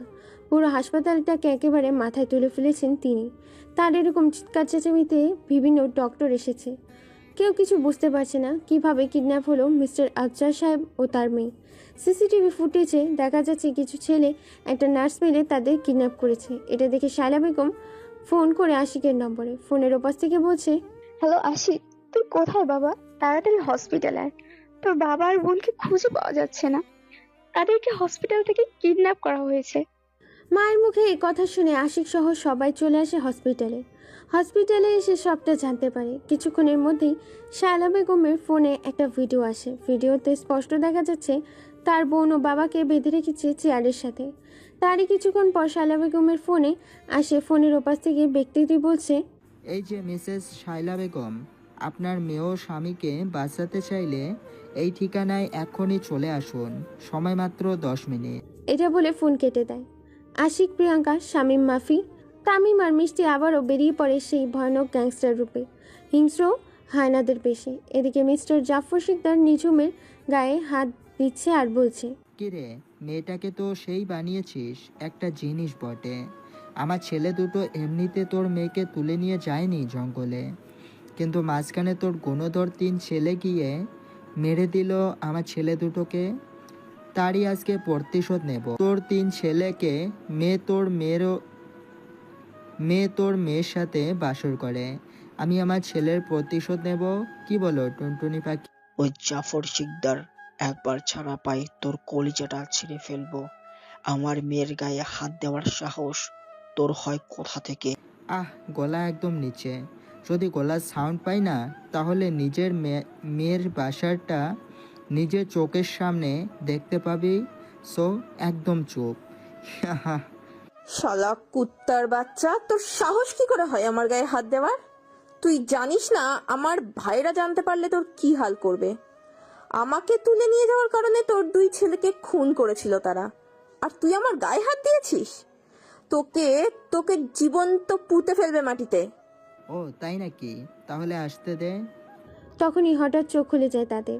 কেউ একজন ফুল স্পিডে বাইকে গিয়ে আসছে তাদের দিকে। এদিকে শুধু একজন নয়, তার পেছনে আরও 2জন। তিনটে বাইকে তিনজন গাড়ি চালাচ্ছে আর তিনজন বাইকের ওপর দাঁড়িয়ে আছে বন্দুক হাতে নিয়ে, একদম সিনেমা স্টাইলের হিরোদের মতো। আপনারা ঠিকই ধরেছেন, প্রিয়াঙ্কা বাইক চালাচ্ছে আর আশিক দাঁড়িয়ে আছে বন্দুক হাতে নিয়ে বাইকের ওপরে। ঠিক তেমনি করে মাফি বাইক চালাচ্ছে, শামীম দাঁড়িয়ে আছে বন্দুক হাতে নিয়ে, মিষ্টি বাইক চালাচ্ছে, তামিম বন্দুক হাতে নিয়ে ওপরেই দাঁড়িয়ে আছে। ওরে বাবারে, আমি মনে করেছিলাম তোরা 3 ভাই আসবি, কিন্তু সাথে যে বউদেরকেও মাফিয়া গ্যাংস্টার বানিয়ে আনবে সেটা ভাবতে পারিনি। তবে আজকে খেলাটা জমবে মামা, খেলা হবে। খেলা তো হবে বটে, কিন্তু আমি তো আবার তৃতীয় লিঙ্গের লোকেদের সাথে যুদ্ধক্ষেত্রে নামি না, কারণ তারা সবসময় পেছন থেকে ছুরিটা মারে, যেমনটা তুই মারলি। তোর কলিজা থাকলে আমার বাবার বোনকে ছেড়ে দে দেখি, তোর কত বড় কলিজা। আরে বেটা, তুই কি আমায় পাগলা স্যার ভেবেছিস যে তুই বললি আর ফট করে আমি তোর কথা মতো তোর বাপ আর বোনকে ছেড়ে দিয়ে আমি আমার সাহসিকতা দেখাবো? No way, no way. এই তোরা কি দেখছিস? তাদের 6 জনকে ভালো করে সাইজ করে চেয়ারের সাথে বেঁধে ফেল। আজকে পুরো পরিবারটাকে শেষ করে পুরো সম্পত্তির মালিক আমি হব। জাফর শিকদারের কথা মতো লোকেরা তাদের ভালো করে সাইজ করে দেওয়ার জন্য চেয়ারে বেঁধে ফেলে।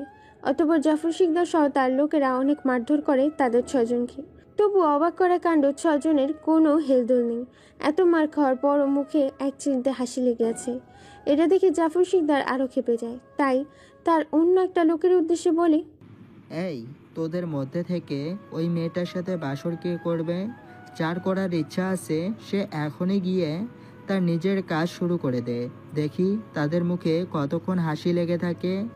এটা শুনে জাফর শিকদারের একটা লোক গুটি গুটি পায়ে এগিয়ে যায় নিঝুমের কাছে। যখনই ওড়না টান দিবে ঠিক তখনই স্নাইপার থেকে গুলি করা। একটি গুলি লাগে ছেলেটির কপালে মাঝ বরাবর, মাথা ভেদ করে গুলি বেরিয়ে যায়। ছেলেটি গুলি খেয়ে কিছুটা দূরে ছিটকে গিয়ে পড়ে। এদিকে আফজাল সাহেব লজ্জায় চোখ বন্ধ করে নিয়েছিলেন যখন তার মেয়ের ওড়নাটা টান দিতে যাচ্ছিল ছেলেটি। হঠাৎ গুলির শব্দে চোখ মেলে দেখতে পায় ছেলেটির নিথর দেহ পড়ে আছে তার সামনে। অতঃপর আরও কিছু গুলি এসে লাগে জাফর শিকদারের লোকেদের বুকে, মাথায়, হাতে ও পায়ে। এটা দেখে জাফর শিকদার বলে ওঠে, কে তোরা? কি তোদের পরিচয়? বল, তোরা কিভাবে মারলি আমার লোকেদের? পরিচয় দে, না হলে এখান থেকে ফিরে যেতে পারবে না। জাফর শিকদারের কণ্ঠে ভয়ের তো সুরটা শুনতে পেয়ে প্রিয়াঙ্কা এবার হাসতে হাসতে বলে ওঠে, time is start now, game is over. Okay, তোর মৃত্যুর আগে আমাদের পরিচয়টা জেনে যা। শুন তাহলে আমার পরিচয়। দেশের আন্ডারওয়ার্ল্ডের বৃহত্তম অবস্থানে 3 গ্যাংস্টার লেডি মাফিয়া কুইনের নাম শুনেছিস?